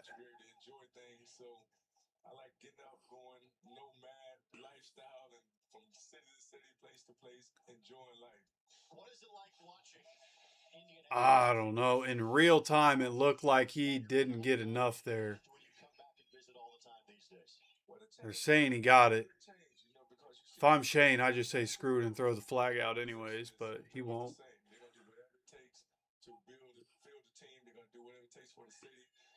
First and 10 here. Going to be a play action. Rush is coming down the middle. Quarterback rolls away from it. He's going to just throw this one out of bounds. There is a flag down. Holding flag to be called against the Falcons. That's a great hold to take because if not, Tim Smith, the second-year player out of Alabama, Would have been a sack if not for this holding penalty. So it's going to be 1st and 20 now. I thought Smitty a week ago was one of our better run players inside, and just to see him get that kind of inside pass rush, the way this game has gone. So Tim Smith, a 2025 draft pick, making his impact there. Had a decent game last week, showing himself there with the rush. So 1st and 20 from the 43-yard line. Colts side of the field. Under center here is the quarterback. Going to be a play action. Dumps the ball down to his running back. And this is going to be Bryce Betcher grabbing and holding on to the running back here. This only going to go for about a 5-yard gain. Good job by Bryce Betcher. Does a good job of not allowing extra yards. He did it last week and he's doing it again throughout this game, first half and second half. If he gets a hold of somebody, they're not getting extra yards, which is exactly what you love to see, especially from a rookie. Really impressive to see that.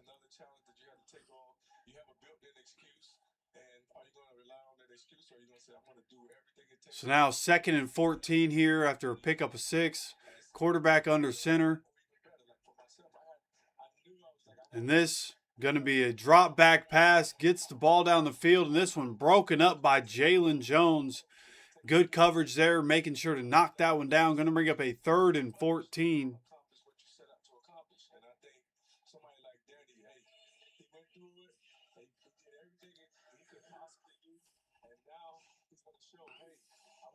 And good closeout by Jalen Jones. They were playing a softer zone there.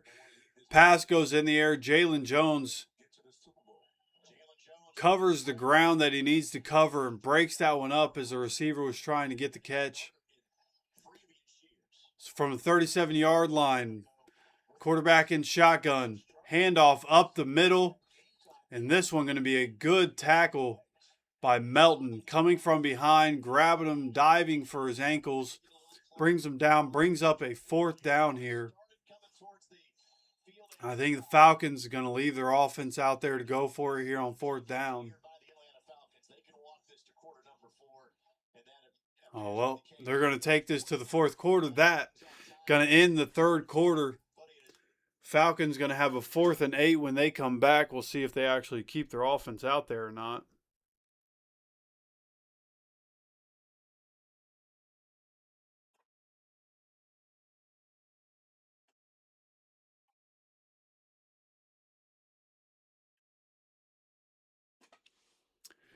Yeah, Jones has his spots where he's not great for sure.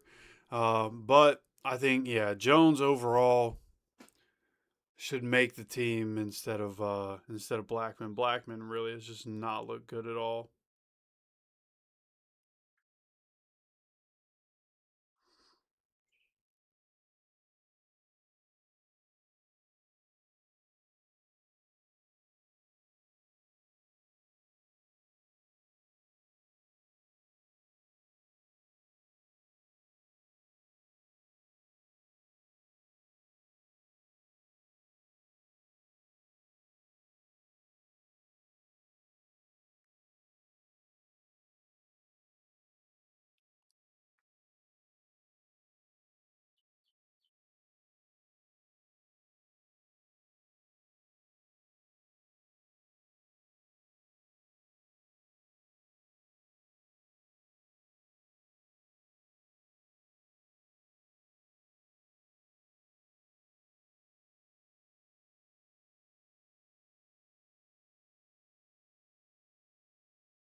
Oh, man.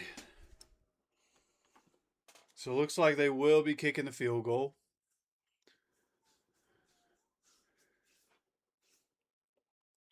This is going to be a 50-yard attempt for the Falcons.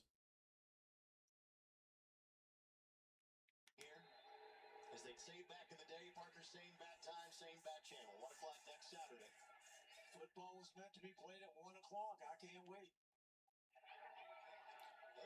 Extra point, or I'm sorry, field goal up and good for the Falcons. Now up 34-6. We'll step away again as you're watching it.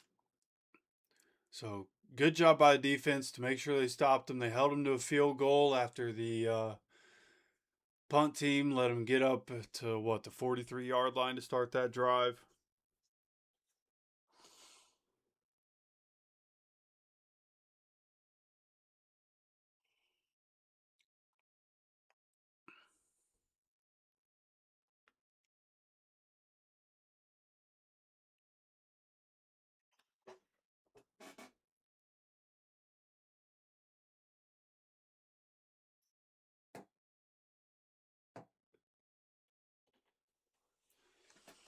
It's always interesting how the NFL works, man, and matchups and such a week to week league. Like the Patriots, from a coaching perspective and from the depth that they have throughout their team, like they're just a better team than the Falcons all around. And we looked much better. Our second and third guys looked much better last week than this past week, or than this week. So very interesting how it all works out like that.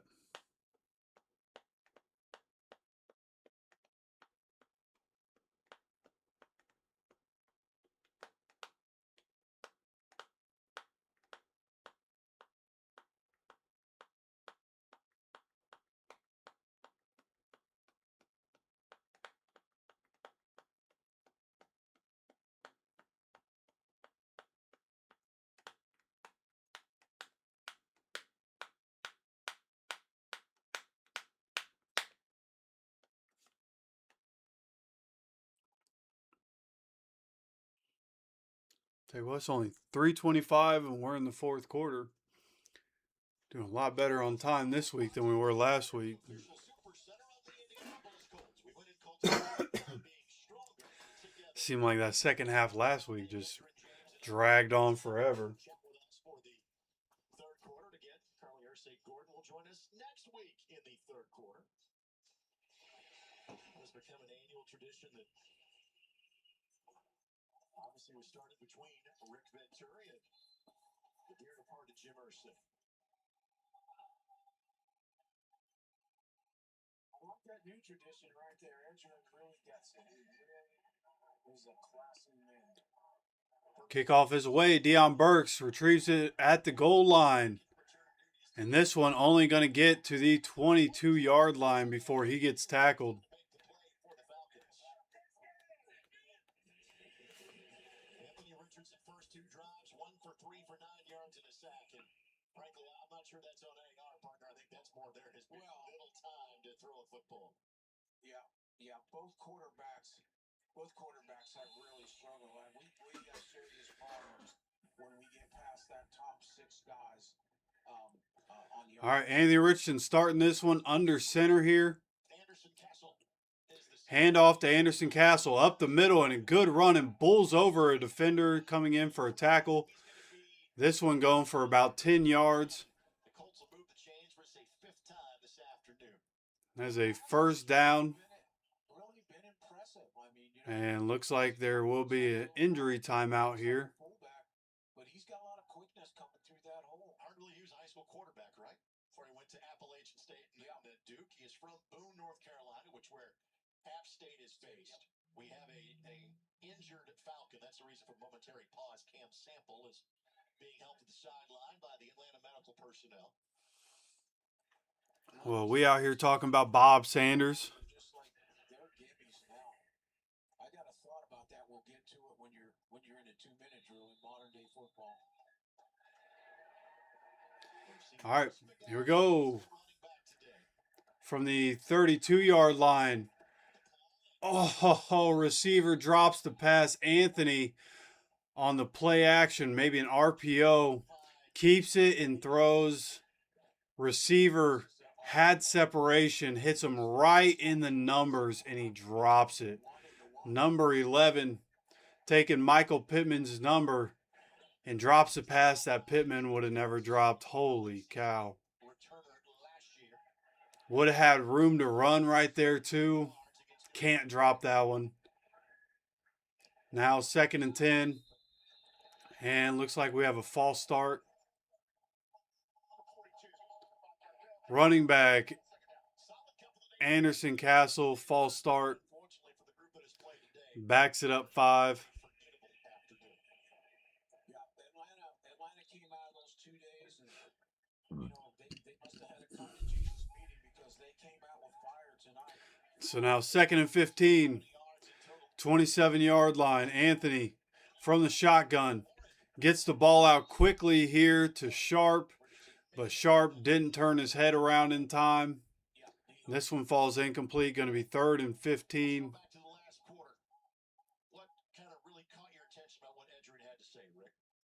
Well, first of all, he's classy in every. Not sure who that one's on. Anthony may have gotten the ball there too quickly. Would like to see a full replay of that, see if the receiver should have been turning his head sooner there, but nonetheless falls incomplete. 3rd and 15, dropping back. Anthony trying to get away from the rush, gets away from one guy, but another one's there to take him down at the 20-yard line. That's going to be a sack. He was fighting to get away, got away from one guy, but too much pressure there. And Anthony goes down 4th and 22.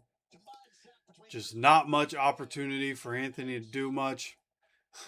Would have been able to move the chains, but one guy drops a pass.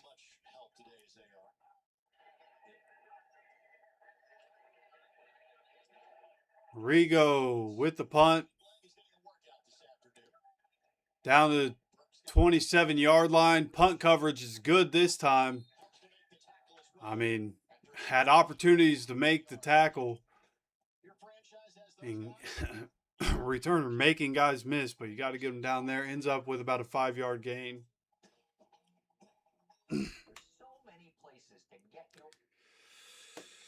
Yeah, these Anthony's playing with a bunch of guys who aren't going to be on the roster anyways. Probably not even going to be on the practice squad, but don't expect it to be great. But from a perspective of, Riley Leonard dealt with the same stuff last week, but there were Riley Leonard. What we saw from Riley Leonard last week, what we see from Anthony Richardson so far this week. Anthony's at least getting the ball to the spot he's supposed to get the ball. He's not really getting help. The offensive line not helping out. But, what we saw last week with Riley playing with the same guys, Riley was just trying to get the ball out of his hands, right? And he was throwing it wherever he could. He was throwing as he was getting hit and throwing it into spots that he shouldn't. Anthony is trying to get away from the rush. You've had a guy drop a pass. And he's not just throwing it to throw it, which I think is positive. I think in the past we've seen Anthony, pressure coming and he's throwing it just to get out of his hands, right? A little panic throw into a place that it shouldn't. He's not doing that, which is better to see. You'd hope he'd get a little bit of help here and be able to move the ball. But I think, if you're going to try to extrapolate some positives, he's not just throwing it into places that he shouldn't.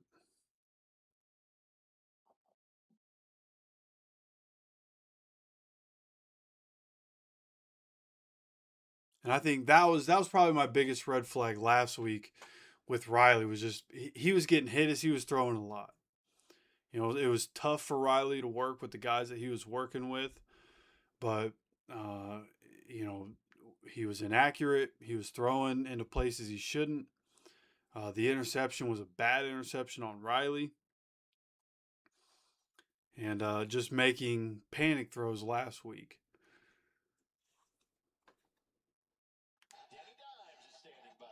It is all about the offense down here with these sideline interviews. Joining me now, quarterback Daniel Jones. And Daniel, with 3 joint practices in 10 days, the closest you've gotten, of course, to seeing game action since December. How are you feeling after the last week and a half? Feeling good. Falcons offense out there, run on first down, goes for about a yard. Good tackle. Disrupt my progression through this rehab, so feeling good. I thought we had 3 good days of work against other teams and a lot of good work against ourselves too. In the time that you were working back, what was that driving factor, that motivation for you to attack the rehab process the way that you did, to not just be ready for the regular season, but be ready throughout the entirety of training camp? Yeah, I think just getting back on the field with your team and wanting to be out there. I think training camp is an important time to figure out, kind of who we are as a team, to make steps towards getting where we want to go. So it was important for me to be back, as early as I could, and that goal was the first day of training camp. So had a lot of good people helping me, a lot of help here with our trainers and strength staff and everybody here. So fortunate to be back. We've had a good camp so far. Well, in the final week of training camp at Grand Park, news of camp was the addition of Keenan Allen. I feel like a guy who's already played 13 seasons in the league. You probably feel like you already know quite a bit about him, but what have been your immediate impressions? What have you learned about your new weapon? Yeah, he's a smart football player. I think there's another injury timeout sitting here listening to Daniel Jones. He knows the system well. We've seen him a lot on the tapes when Shane's installing plays and stuff he's done. He did with the Chargers back then. So I know he'll know the system. He'll pick it up quick, and I'm excited to work with him. He's a smart football player, knows how to get open. knows how to fill spots and zones and separate against tight coverage. So looking forward to working with him. When a guy has earned the reputation, the nickname Third and Keenan, how much of an asset can he be to a quarterback, especially in those gotta-have-it situations? Yeah, I think he can be huge in those situations, and just to have another guy who can do that and be an option for us on third down. We've got a lot of good playmakers who can do that, who've done that well these past couple of years. So adding him to the mix, I think, will be a help. And one of those big playmakers, Tyler Warren, coming off the rookie season that he had, have you found anything that he cannot catch? He catches everyone. All right, getting back to the action. 2nd and 9, dropping back. Here's Falcons quarterback. Rush was coming. He tries to get away from it and gets tackled right around the line of scrimmage. Good job by the front there to contain him, make sure he can't get away. Good job to break away from the block. Make sure he tackles him before he can scramble. It's going to be 3rd and 8. Once again, Tim Smith making a play up front.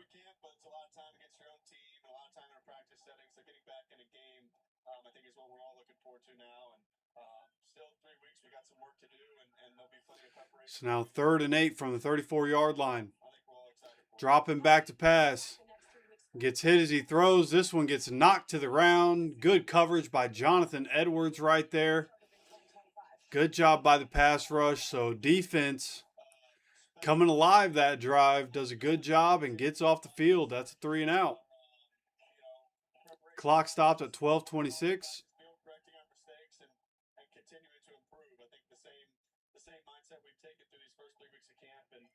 Continue to do that, and then we'll get into some of the Baltimore prep as we get closer to the game. But still focus on us and kind of going through our process of working hard on the field, fixing it, and then going back to work. Daniel, thanks so much for the time. And punt is away. Coleman Owen gets this one around the 12-yard line, makes a couple guys miss, finds a little bit of a hole, and gets out to about the 27-yard line or so. 27, 28-yard line.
Wish I could show how many people left the stadium.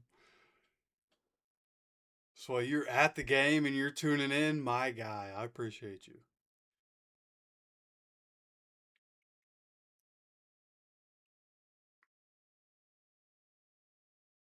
Yeah, well, it's Saturday, man. Saturday, middle of the day. It's a preseason game.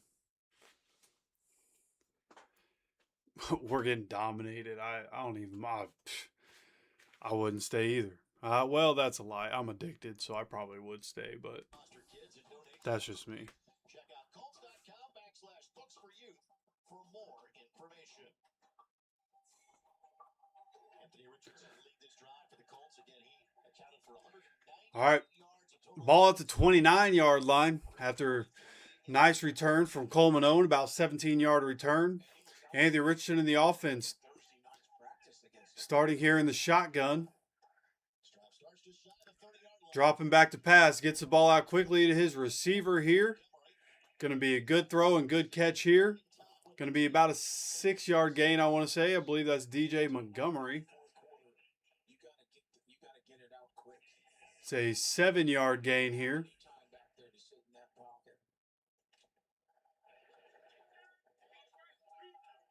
We're seeing some names for the Colts that a couple of players that signed this week for the team. 2nd and 3 here. Handoff to Castle. And Castle going to pick up 2 yards before he gets bounced back. It's going to bring up a 3rd and 1. Yeah, I mean, if anybody remembers last preseason, last preseason was pretty bad too, man. We did not look good in the preseason. And then we had an incredible team for the first half of the year. So here, 3rd and 1. Anthony keeps it himself. Anthony going to roll out and picks up our first down of the game. I'm sorry, not our first down, but our first 3rd down conversion of the game is a rollout by Anthony. Only picks up about 4 or 5 yards there, but it is a 1st down. Now under 11 minutes to go here in the 4th quarter. 1st and 10 for the Colts.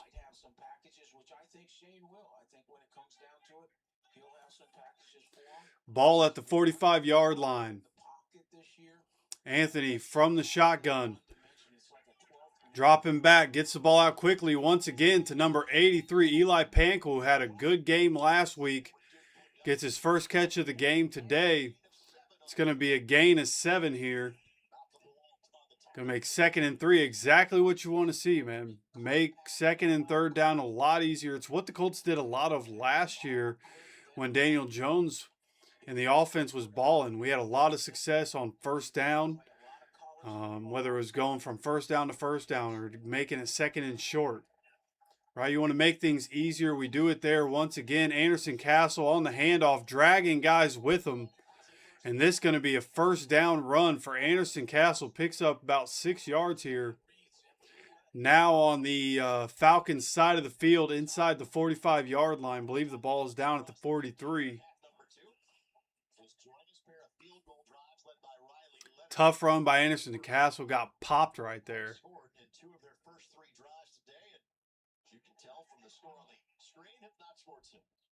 Ball at the 42-yard line. Anthony Richardson from the shotgun. Good snap. Pressure's coming. Anthony gets away from one guy. Rolling around. Anthony takes some contact, runs a guy over, picks up 4 yards here. So good job by Anthony. Almost gets sacked, but able to get away from somebody. Able to run around the edge and pick up some yards.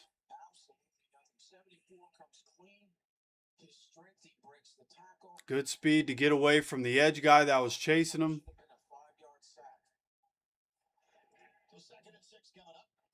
Going to be 2nd and 6 from the 38-yard line. Falcons side of the field. Anthony under center here.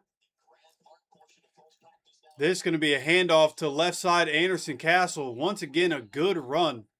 Has some good bursts. Anderson Castle last week and this week, I've been impressed with him.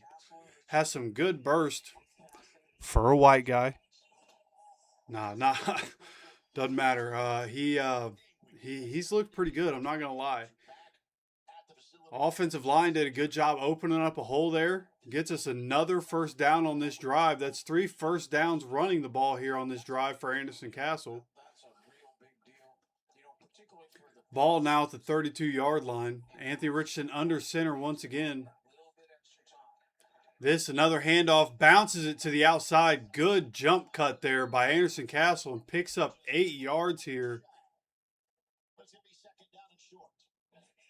Going to bring up a 2nd and 2. Once again, doing well on 1st down. Good job by tight end on the outside, setting the edge. Good job by Anderson Castle. Looked like he was going to go through a hole off the tackle.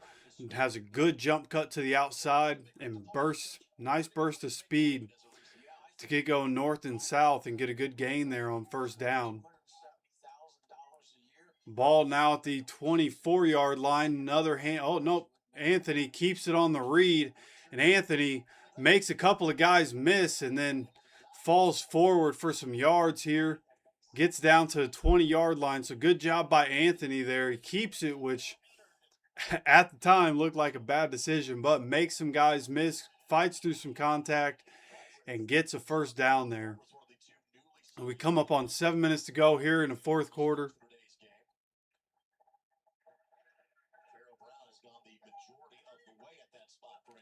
So from the 20-yard line, now in the shotgun.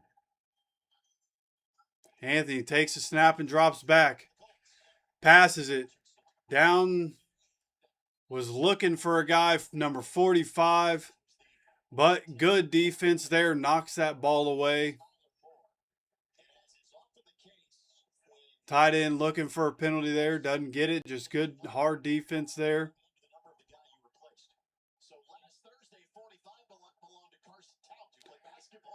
He wanted a penalty. As they show the replay, he has a pretty good case for it. Looks like the left arm was hooked right there.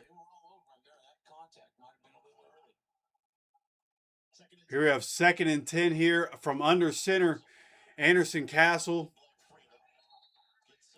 gets 2 yards here. Going to bring up a 3rd and 8.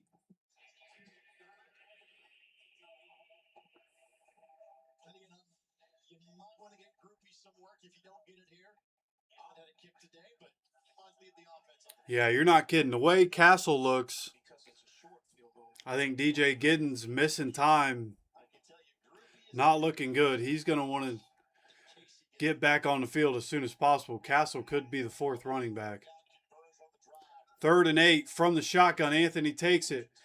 Gets the ball out down the sideline, and there was a misread, whether it was Anthony or on the receiver. This one goes toward the sideline. Receiver not even looking. So good drive. Stalls out there. Going to bring up 4th and 8. And Blake Groupie going to kick a field goal. 6:09 to go. But overall, for the most part, good offensive drive for Anthony Richardson. Good offensive drive for Anderson Castle for sure. Blake Groupie, field goals up. And this one no good. Pushes it right. So throughout training camp, Blake Groupie was the better of the kickers for sure. But in the 2 games, Spencer Schrader's been the better of the kickers.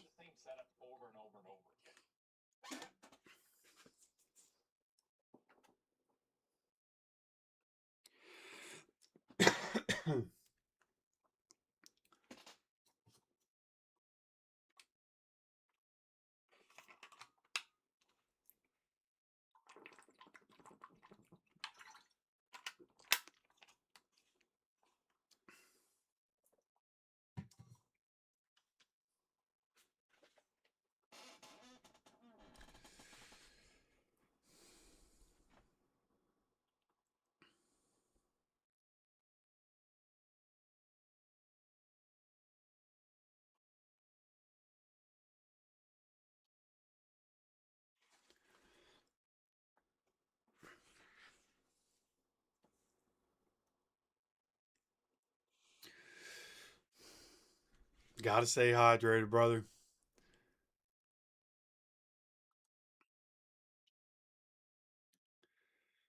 Yeah, they're going to be going to the gym after this. Hop on treadmill for a while. Try to get some steps in. You know, got to do something. Woke up at about 12:45. So I've just been sitting here pretty much since I woke up.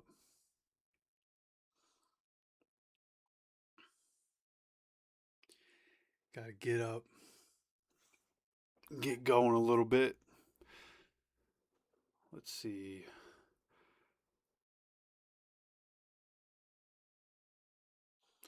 Not sure where you are, but where I am, it is 89 degrees.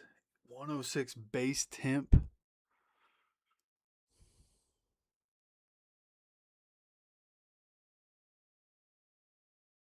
That's crazy. I'm down here in Florida and it's 89 where I am. It hasn't even rained to cool it off. That's just the temperature today.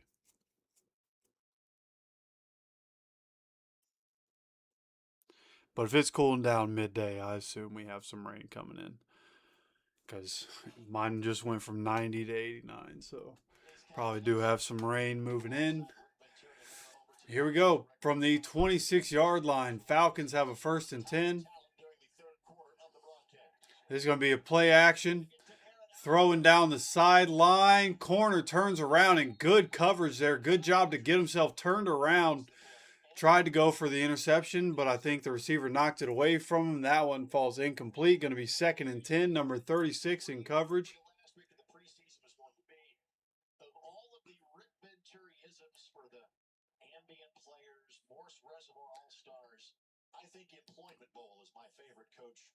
Low key, I think next week, I think you switch out 2nd string and 3rd string defensive backs because they've been playing better today. 2nd and 10. Handoff here, gets to the outside, goes right side outside, has a little bit of space, and is run out of bounds. That's going to be a 9-yard gain and bring up 3rd and 1. In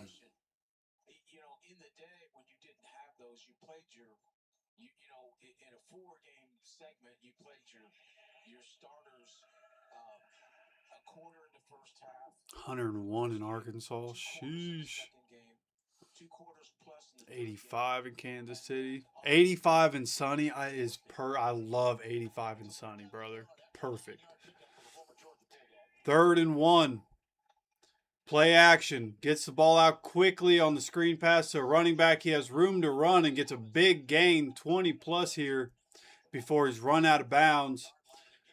So they've hit that little rollout screen a couple different times in this game. There's one thing Lou's going to have, which again, we're going with the base defense. It's not like Lou's running his actual defense, but we got to make sure we have an answer for that particular play. He's just been killing us in this game.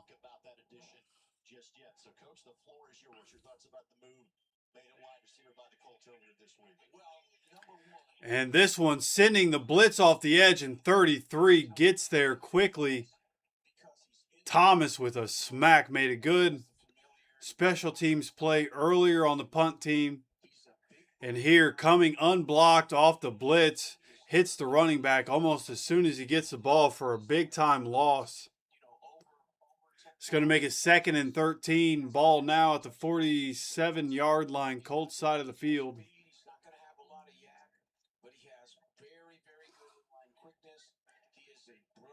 Yeah, Caden Curry's not sneaking onto the practice squad.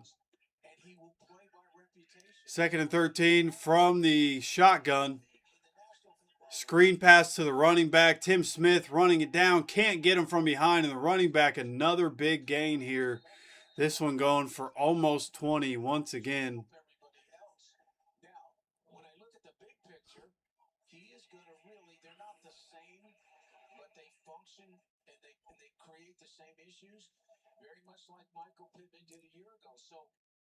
Good hustle by big boy Tim Smith trying to run down the running back. Can't quite get to him.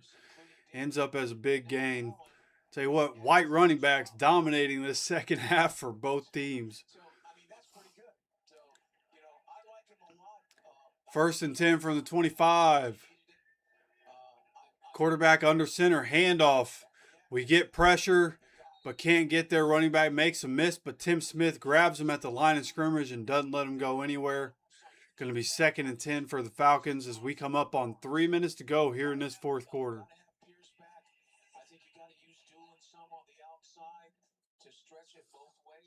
I'm not going to lie, Willie, I think I agree. I think JTT could be somebody who ends up on the practice squad. I'm going to look at it, though. That's one of the videos we are going to do this week is my projection on who we're going to have. That might be tomorrow's video. Might be what we do tomorrow. I might take a look at that later and see what I'm thinking. But here we have a quick pass here on second down. Gets tackled immediately. Good hit by a linebacker. It's going to bring up a 3rd and 1 here for the Falcons. Now moving under 2.5 minutes to go in the fourth quarter.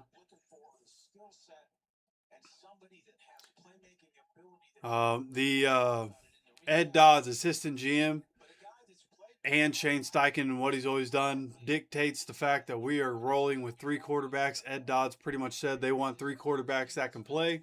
It's the way Shane's always constructed the team. It'll be the same this year. But here we have a handoff, and once again, running back getting away from some guys as he hits a counter to the left side of that Falcons offensive line. Picks up a first down as we go to a 2-minute warning. Going to be 1st and goal when we come back.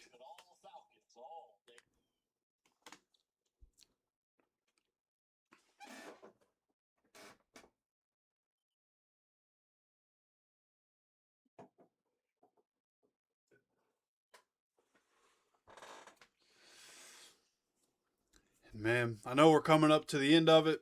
Falcons have the ball. Hope you guys are going to enjoy your Saturday.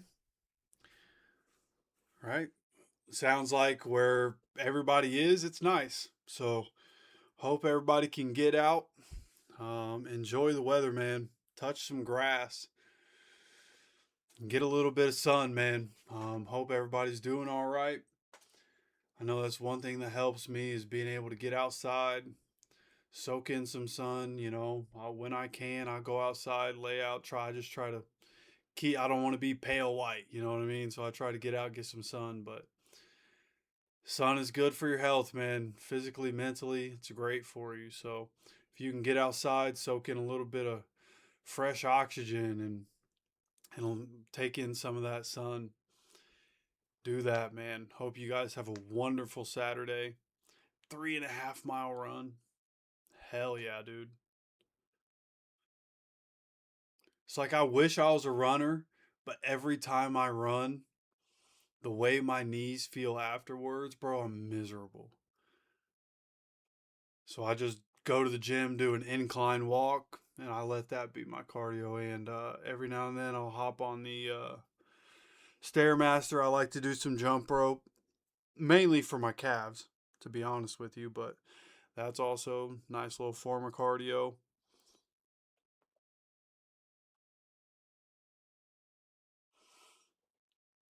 But 3.5 mile run is crazy. I envy the people that do it, man, for sure. Like, I truly wish I was one of those people.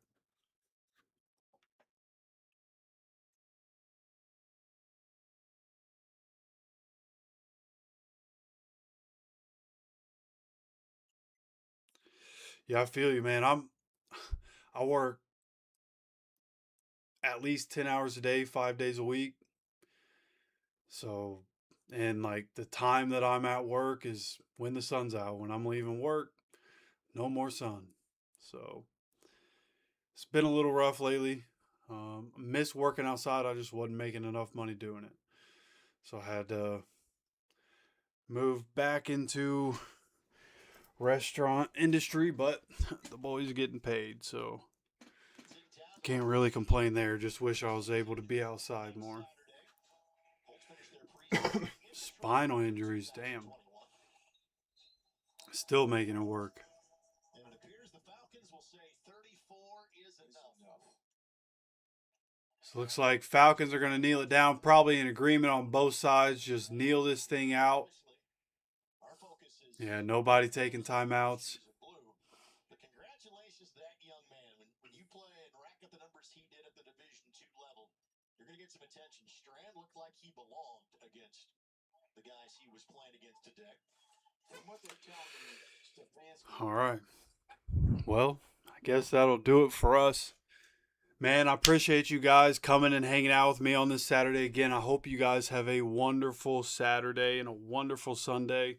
I'll talk to you guys soon. Again, I think I'm going to look at the roster and go through things and see who I think is going to be on the team and who's not. We're going to start looking at those projections.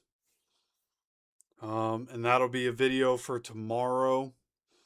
And remember, after the Colts after Nike puts out the rivalry jerseys and we see what the Colts rivalry jersey is going to be, I'll start doing giveaway call outs and videos. So pay attention to that. We're going to do that soon. Hope you guys will take part in that.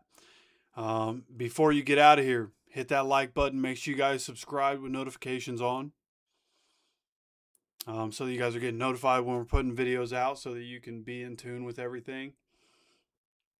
But man, I appreciate you guys. I love you guys. Appreciate all your support. It's too bad we don't get to do more of this through the year, but I got to do what I got to do. I got a lot of things to take care of and need money to do it. You know what I mean? I got to get my teeth fixed. Want to put tattoos all over my body. I got credit cards I want to take care of. So got some things to do. So had to sacrifice the streams this year, but I'm hoping to still get Mondays off. I hope we'll be able to do Monday Night Football. I got to figure that situation out and see if that's something that's changing or not. But I will keep you guys locked in on changes. Hope you guys will stay locked in on the channel and the videos that we're doing. And with that, I appreciate you guys for stopping by for another stream. And as always, take care of yourself